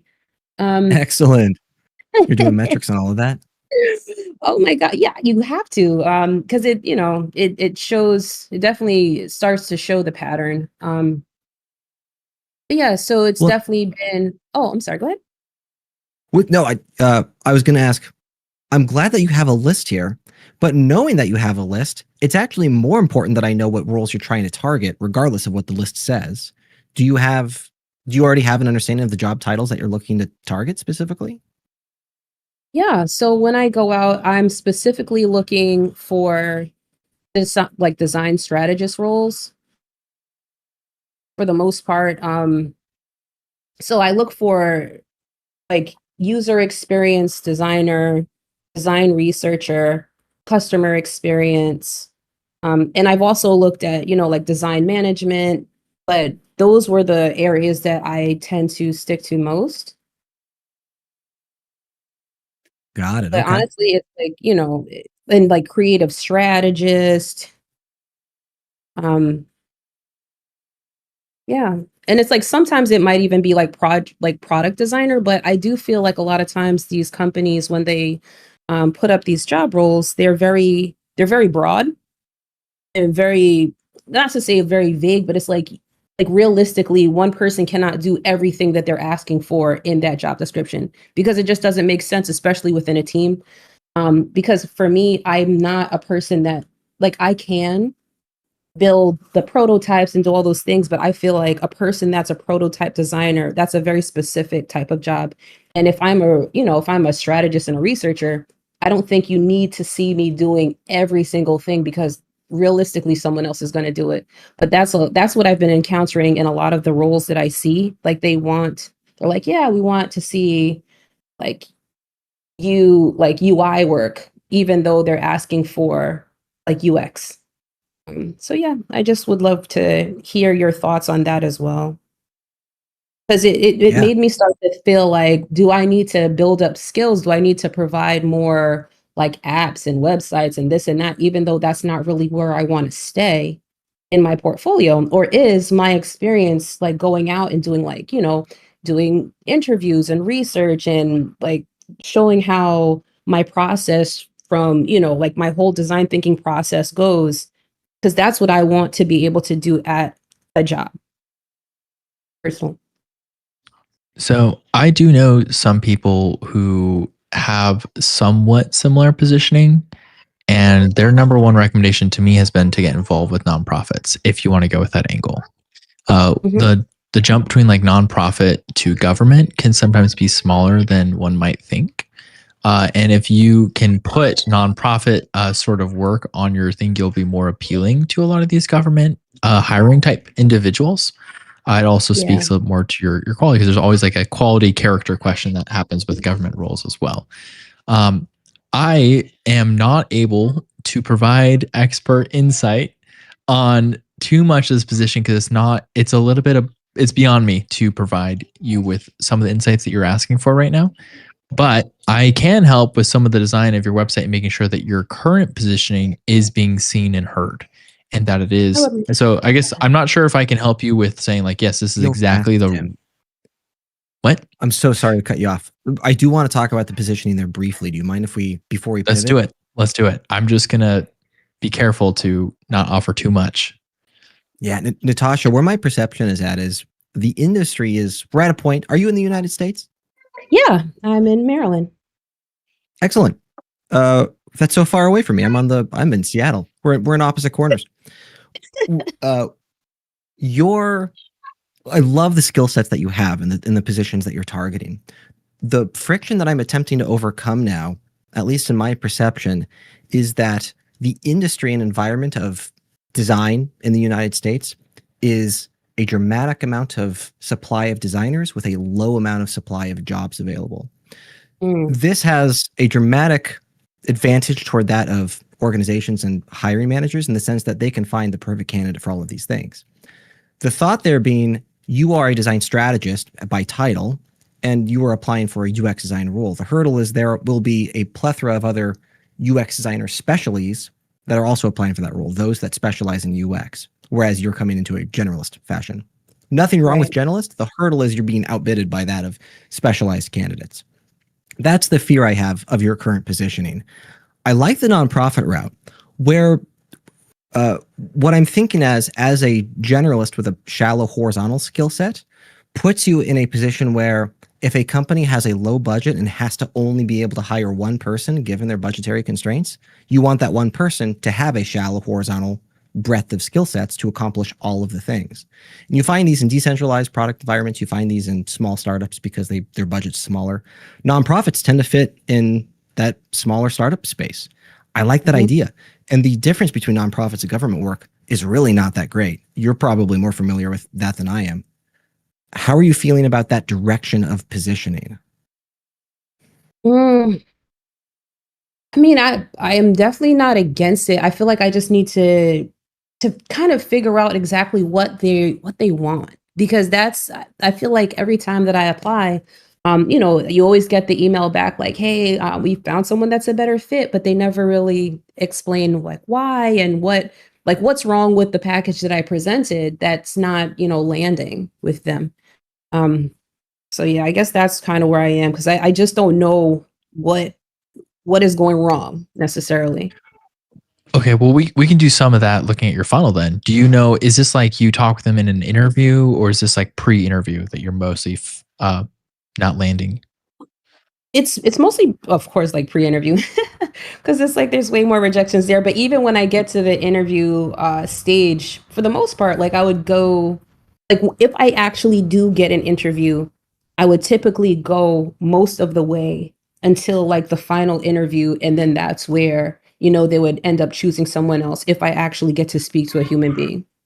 Gotcha. And that's where I'd never know, because you would send out emails, and of course, they don't respond back once they're not interested. I've got good news and I've got bad news. The bad news is that applications right now, from the numbers that I've seen, and perhaps I'm just not talking, maybe I'm in the bad camp here, but we're looking at like around 100 applications to one interview invite. And so that's kind of the baseline. If you're looking at 100, if you're looking at 100 and you're doing better than 100 to 1, you're probably doing pretty well. If you're doing worse than that, your materials probably need refining, or you're applying to the wrong places. To be a final candidate, though, if you're becoming a finalist at multiple roles and kind of talking with people and interviewing, the great news is that you're extremely competitive and that you're getting up there. But just like Nate said, there's just lots of qualified candidates for these roles. So it sounds like you're probably not doing anything wrong. It's just about maybe getting it in that position of times where the ratio balances out, that now you are the right final candidate for some of these roles. Yeah, I guess it's just been so frustrating, because it's been like, I would love to have a W-2 job. It's been years. I never really set out to be like an entrepreneur or contractor. Like I like stability and health insurance. But yeah, I mean, is there any way to make yourself appear like a unicorn? There indeed is. There indeed is. And it is usually the unicorn route is you start your own business, get valued really, really high, and then sell it. And then now you are a unicorn in your industry, and people Get will find you. consumed by a larger organization. Yeah, that's typically the way to do it. So if you know how to do that, if you've got that up your sleeve, I don't know why you're talking to us, but No, I don't. Definitely do not have that yet. I mean, because, well, you guys probably know, especially talking to as many people as you talk to, going out in the world as like a design strategist, like solo, trying to start up your own business is not easy. It's not easy getting clients. That's why a lot of times it's better, like most people would want to work for a company, because it's just hard out there. But yeah, I mean, I don't know. I guess that might have to be my next thing. Mm.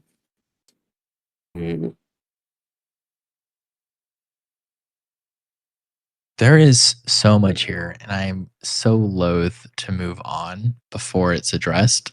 But I also don't think we have time to address all of these things, because some of the things you're talking about are things that are deeply personal and on my mind as well.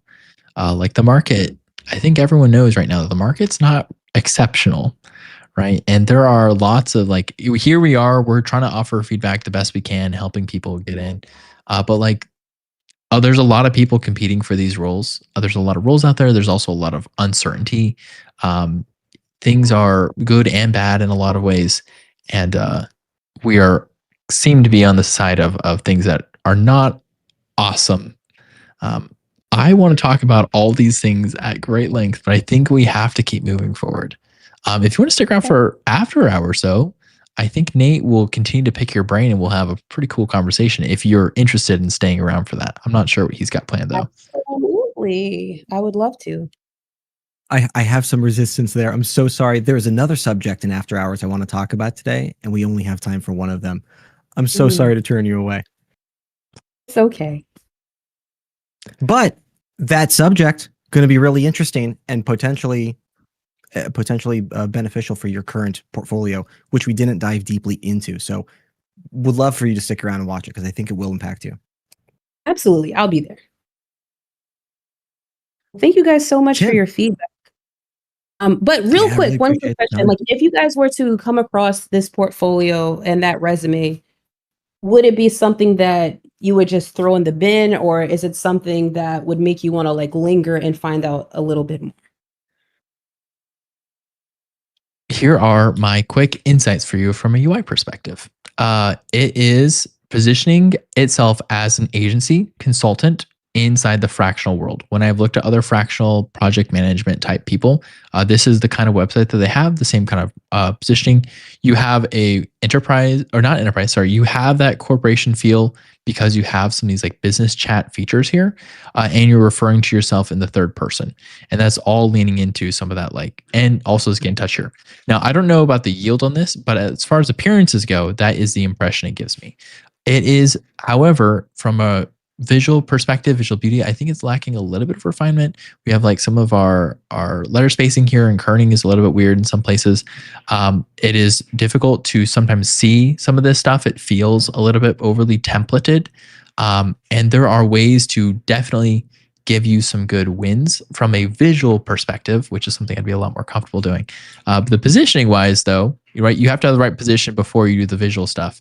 And so if you're confident in what you're currently positioning yourself as, there are ways to improve the visual experience of that communication and making sure it lands. We'd probably also say something, comparable to like your resume. You notice your resume is not easily here. It's down here. It's a little bit more hidden. That is what recruiters are looking for the most often. And then your resume is non-standard in the sense that it has a complex layout, which will struggle to be chugged by the ATS systems. So there's definitely some things here that would be easy-ish wins to accomplish when you have your positioning nailed down and ready to bolt. Okay, so you're saying that the single column streamlined resume is more preferable? 'Cause it's like I've gotten feedback about both because I went to two separate schools, and the art school was like make it more designed. The business school was like just keep it straight one column. So and it's like especially if I'm going out to companies that are looking for the design, this is the one that I've been pushing forward with. We don't have time to dive into it, but the Oh, quick okay. version, in my opinion, that Nate will probably immediately overturn once I offend him deeply with it, is that humans enjoy designed things. Most of the time, the person who approves your resume is not always human. Gotcha. Yeah, because there's, I would upload I would upload the straight one to the reader, and the one that is the one where people are clicking for PDF would be this one for the human. But yeah,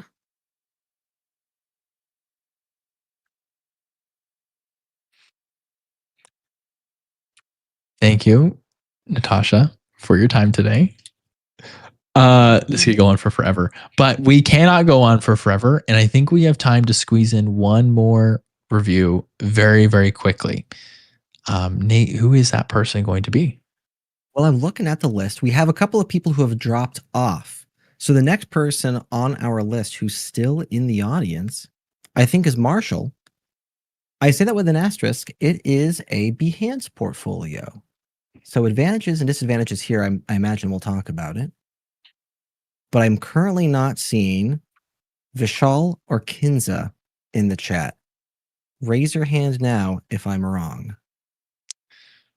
I've already invited our individual to the stage here. And then Halak, you're next on the list, but I'm so sorry we're not going to be able to get to you today. Unless this one goes very briefly.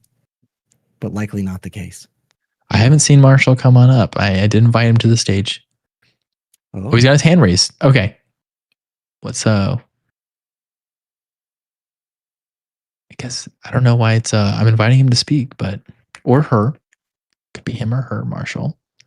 I can give it a shot. I'm not getting anything from there. Make sure you you accept the invitation to speak.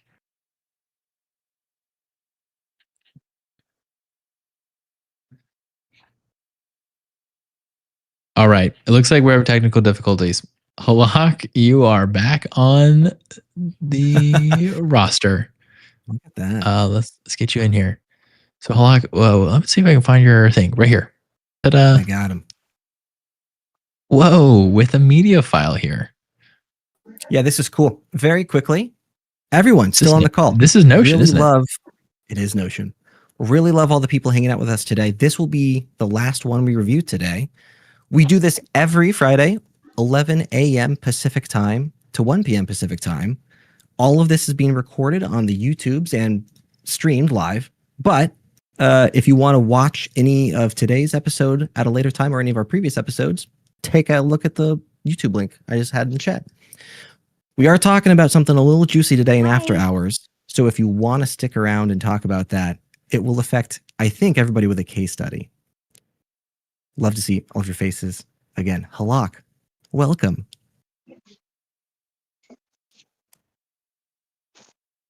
Tell me, first of all, how do I pronounce your name?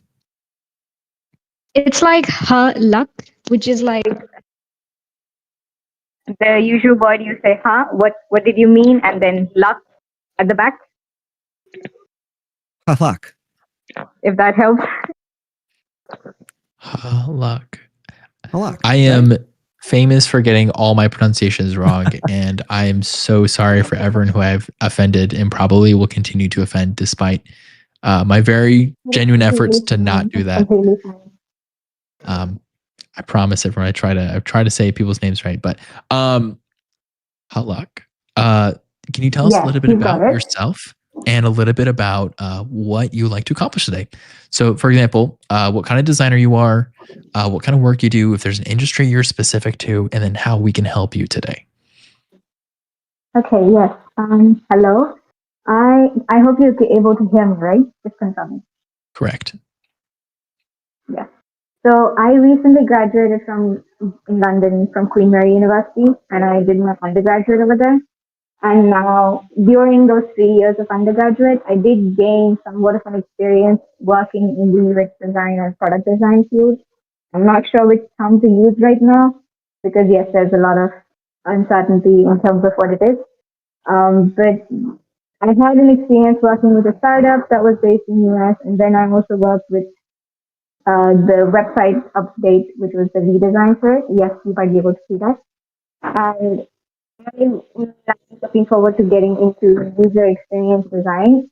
Particularly, I would say I'm better with the research strategy and the thought and the design process. I may not be the best with the visual or the UI design for it. So I'm mostly looking for roles that are like early entry level roles for UX design, product design, whichever might be the most appropriate.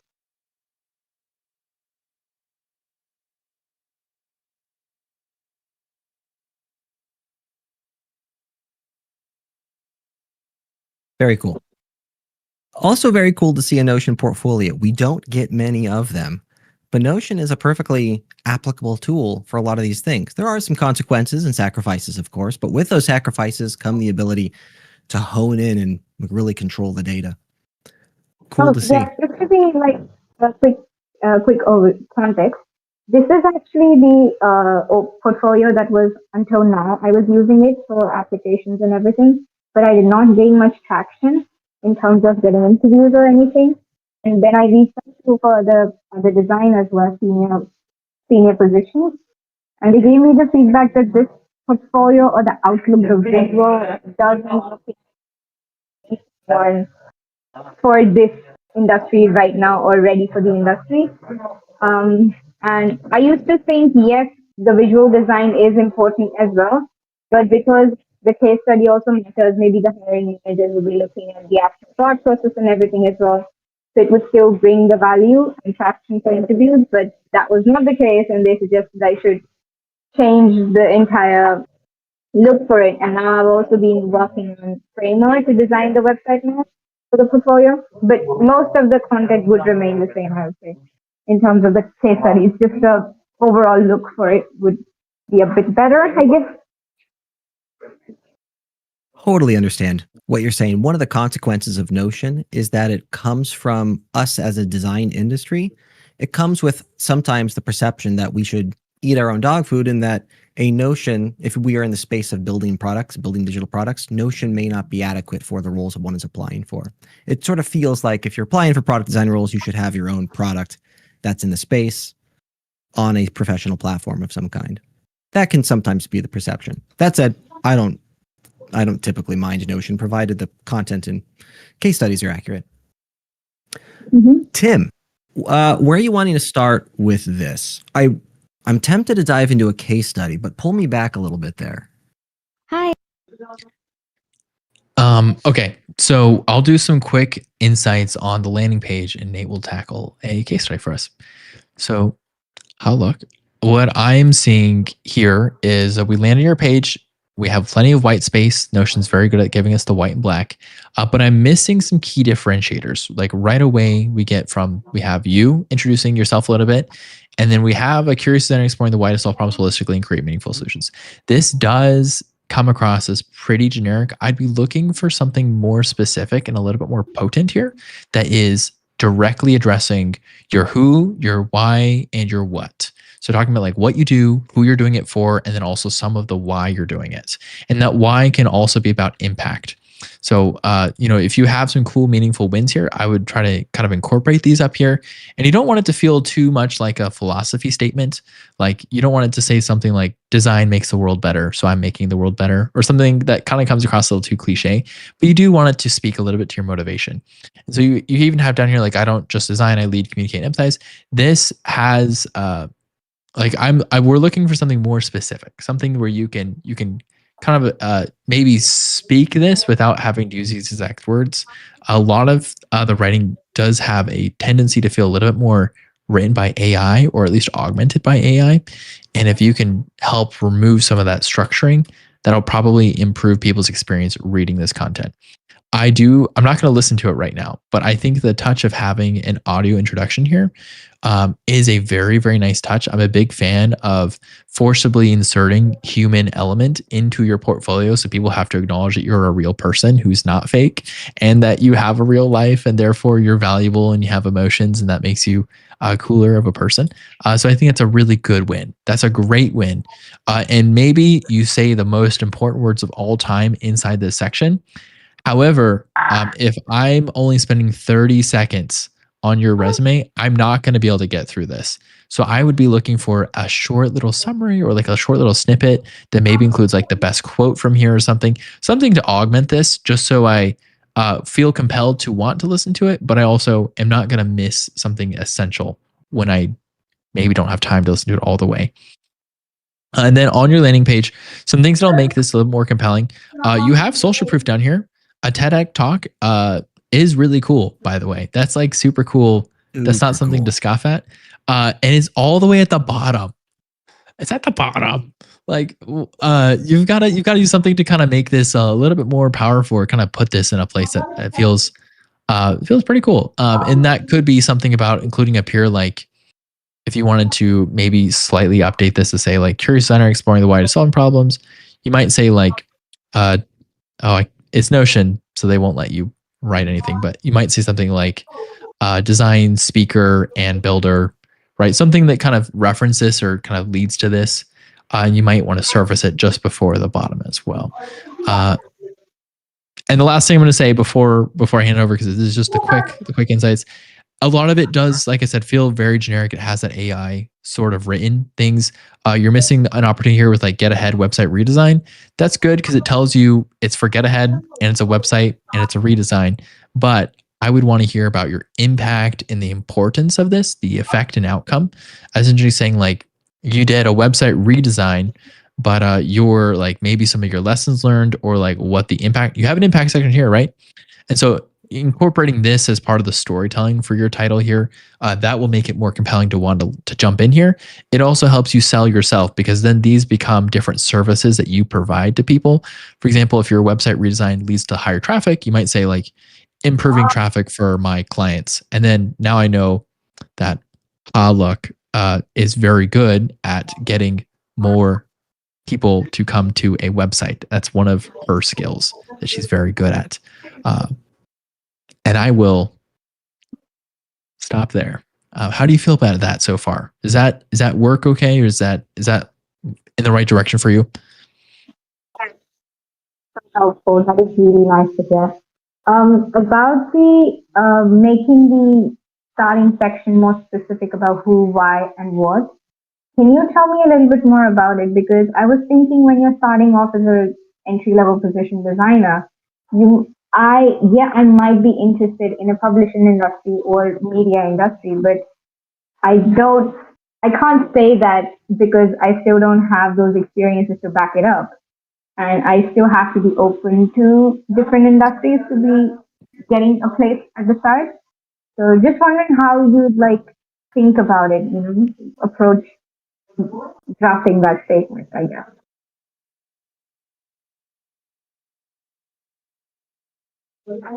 It's a great question. Nate, do you want to answer this, or are you going to let me? Value props are tough, and they're tougher when you don't have a core target audience by which you can use to augment and hone in your messaging.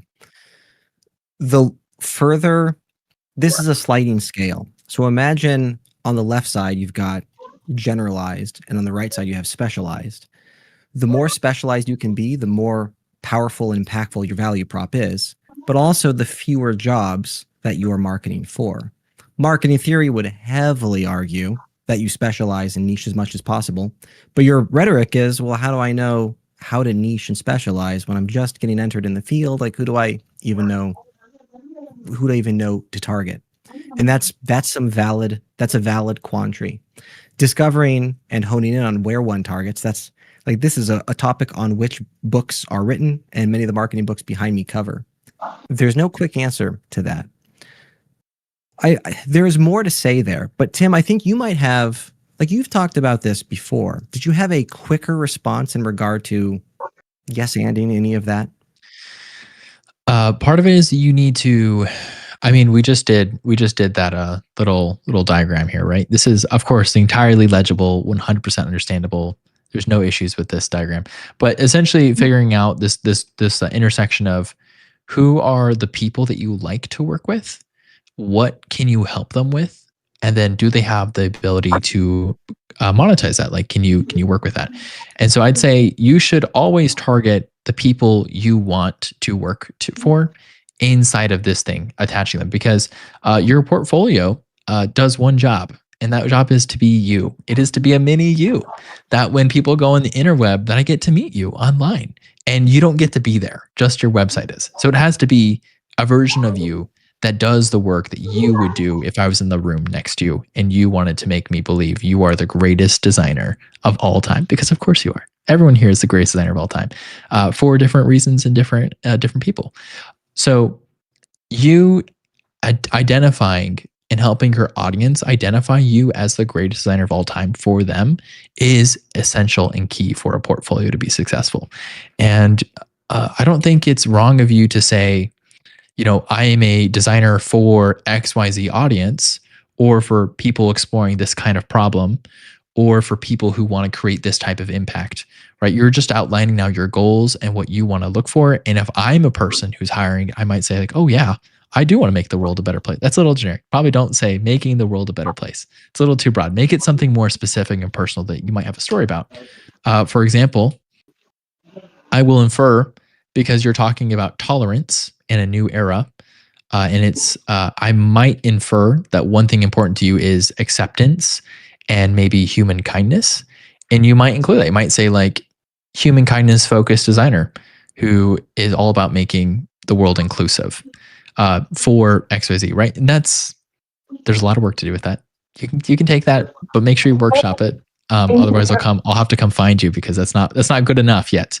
But even including that kind of thing that niches you and helps people identify stuff about you, good place to be. Got it. No, that was really helpful.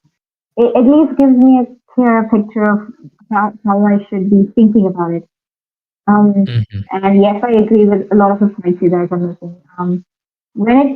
Could you just actually go through two case studies like a brief way and give me a perspective of what, like this one, the Get Ahead website, and the other one is the mobile app one, the Carry On.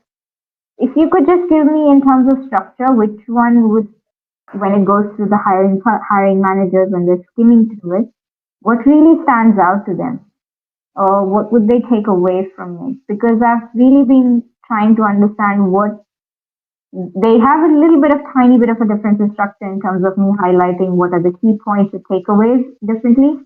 And I want to understand when the hiring managers are going through it, will they even think about getting me to the interview, or is that something holding it back?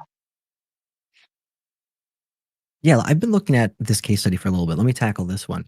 And I'm looking at the clock, Halak, and we have to cover it a little fast. I hope you don't mind. But would love to talk about the first one, the Queen Mary University of London case study that Tim has currently pulled up. To answer your question, if I were a hiring manager, my larger takeaway is that this is a case study designed by an entry-level candidate who is following a linear process to design. Nothing wrong with that. That is my immediate perception of reading this case study. And I think in regard to your story of having recently graduated, that sounds applicable to your current environment. There are a number of things that Tim and I could recommend in regard to how one betters this case study. And when we have these calls, what we don't want to do is describe all of the possible things you could do. Instead, we try to focus on like what are the top 3 things you could focus on now and then be actionable on now. And then if you want to come back in a week or two, let's tackle the next most important things. But like, where should you focus your time and spend the most amount of value? There are a couple of things I'm noticing in regard to prioritization. Number one, and Tim alluded to it earlier, is the storytelling aspect of your case study. So previously we had talked about when hiring managers look at your case study, they do a lot of skimming. They're not going to read the entire thing. They scroll through and they stop at a section. They read that section maybe, and then they keep scrolling. So now the goal is, how does one write a case study that's consumable for those skimming your case study? And one of the ways we can tackle this is through imagery, first of all. I mean, you've got lots of imagery there. But number two is using our titles to tell that story. Halak, do you remember me talking about that earlier? Happy to talk about it again. Yes, you did, but I'd love if you can, I guess, relate it to the work I've done, maybe. Just so Say I that get one a more time. clear picture, yeah. I think you said to talk more about it. More like, could you just tell me who this directly relates to the case study, so I get a clear picture of just so that I'm not misunderstanding you. Yeah, absolutely. We missed a couple of the words there. It sounds like the quality of the call is glitching from time to time. But the quick story is, if one were to only read the titles of your case study and nothing else, they should still have some understanding of the story that you're solving for. So for example, Tim's scrolling through, we see the problem section. Here's a section called solution. These feel like checkboxes in nature, as in, I feel like I need to have a section for the solution. I feel like I need to have a section for research. And this is accurate. You should have sections for these. However, the titles can be utilized to tell your story.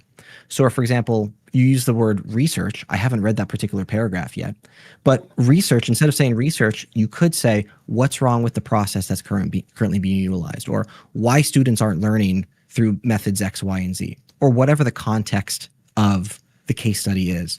The title can assist in telling that story. And theoretically, if one only reads your titles, I should have an understanding of like the problem that you're trying to solve and a general overview of how you went about parsing the problem into smaller pieces. Titling is the quick answer. If priority number one, I think, would be to look at your storytelling and your titles and then utilize those to tell your story. Your titles may also be easier to solve than you think. Sometimes the right title is actually something you've already written in here. So for example, for your problem, you might want to say, instead of problem, you might say, I discovered the Get Ahead website offered useful information and struggled to meet students' needs effectively. If you can repackage this, you might want to say, instead of problem, you might write, the Get Ahead website fails to meet students' needs effectively in these areas. And then you might like have that. So that could be like a one sentence, like a short sentence thing here. And then solution, right? You have here. So instead of saying solution, you might say, I redesigned their website to do X, Y, Z things, and you make those outcomes very clear. Now, it is okay. It is okay to say things like the redesigned site is now more scalable. It's better for international and home students. Like those are true. Those are true things. But if you can repackage that in a more like actionable way, you might say like, I redesigned their website to support language diversification, layout breaking, loading speeds, etc. Things that are a little bit more quantifiable that'll also make your solution more impactful. And before you say, oh, I don't have that, I guarantee somewhere in here that information does exist. You're just probably not used to looking for it or using those words to describe it, but it does exist in here, and we'd be happy to help you with that as well. I was looking down here though, even for like your for like defining the unique problem, right? You have this thing here as a title, defining the unique problem. Like, well, why don't you just define the unique identity here? You just say, we discovered students how to get ahead website as a signpost, more as a signpost than a resource. Like that's already a good title right there, right?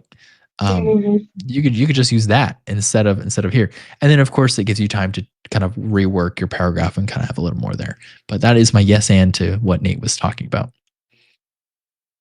Yes, no, that is very helpful. I think it's worth going back, looking at the case studies and just reading it all together. I know when you mentioned about the first problem part, I could say, yeah, it's a signpost more than resource. I can hear that to be a title. Halak, I'm looking at the clock. I think that's the most important thing for you to work on is the titling. I think that's going to get you a far distance. Your case study already has a lot of really good information. Now it's just honing in the story. Okay. Yeah. Thank you so much. Also, just one quick question before we end it. When you look at the visuals and the assets that are already there, would you say I need to rework on them, or would you say they're fine? You're talking about this visual, like the UI for the website? I mean, that if I do rework on that, that's going to change what it is actually looking like. Maybe what about the other ones? I could probably work them around. It's generally a good rule of thumb that anytime you need to have written words, those written words aren't in the image. So you have down here, I analyze pre-arrival web pages for universities. This text is getting lost for sure. Like this is just not, you don't even see it in the preview here. Let me change my viewport.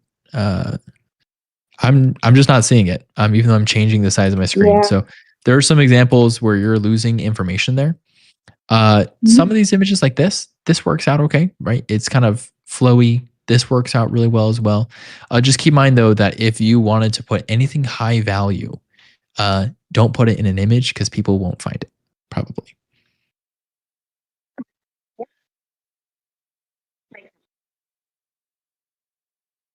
Thank you Locke, so much. really appreciate you hanging out with us today. Really appreciate the time. Yes, thank you so much. And I All think right. that is the conclusion of our Feedback Friday today, guys. We are so grateful for everyone who is here. We're grateful for people being willing to come on stage with us. We're grateful for those who tolerate our ideas, but also people who want to collaborate and make something better. Just reiterating, our goal for everyone is that you all become the greatest designers of all time and are recognized for the hard work that you've already done and that you will still do. And that's truly our goal here. So we're starting to expand what we do a little bit. I'm just going to put a link in here. That doesn't go to the right place yet, Nate. You said it would, but it doesn't. I think it's tomorrow. The domain is still okay. dead. We are starting to slightly try to do a little bit more for people. And if you go here, we're starting maybe an email list where we might start to write about some of these topics, and you'll get notifications for when we put out videos and stuff to talk about some of these things.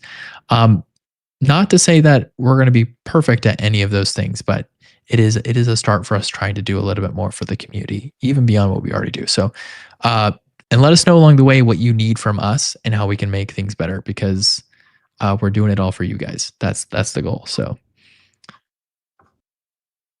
Appreciate everyone hanging on today. We've got office hours next, essentially, and they are juicy today, or after hours. Juicy subject today. For those who want to join us for next Feedback Fridays, we do this every Friday, 11 a.m. to 1 p.m. Pacific Standard Time. Every Friday, we'll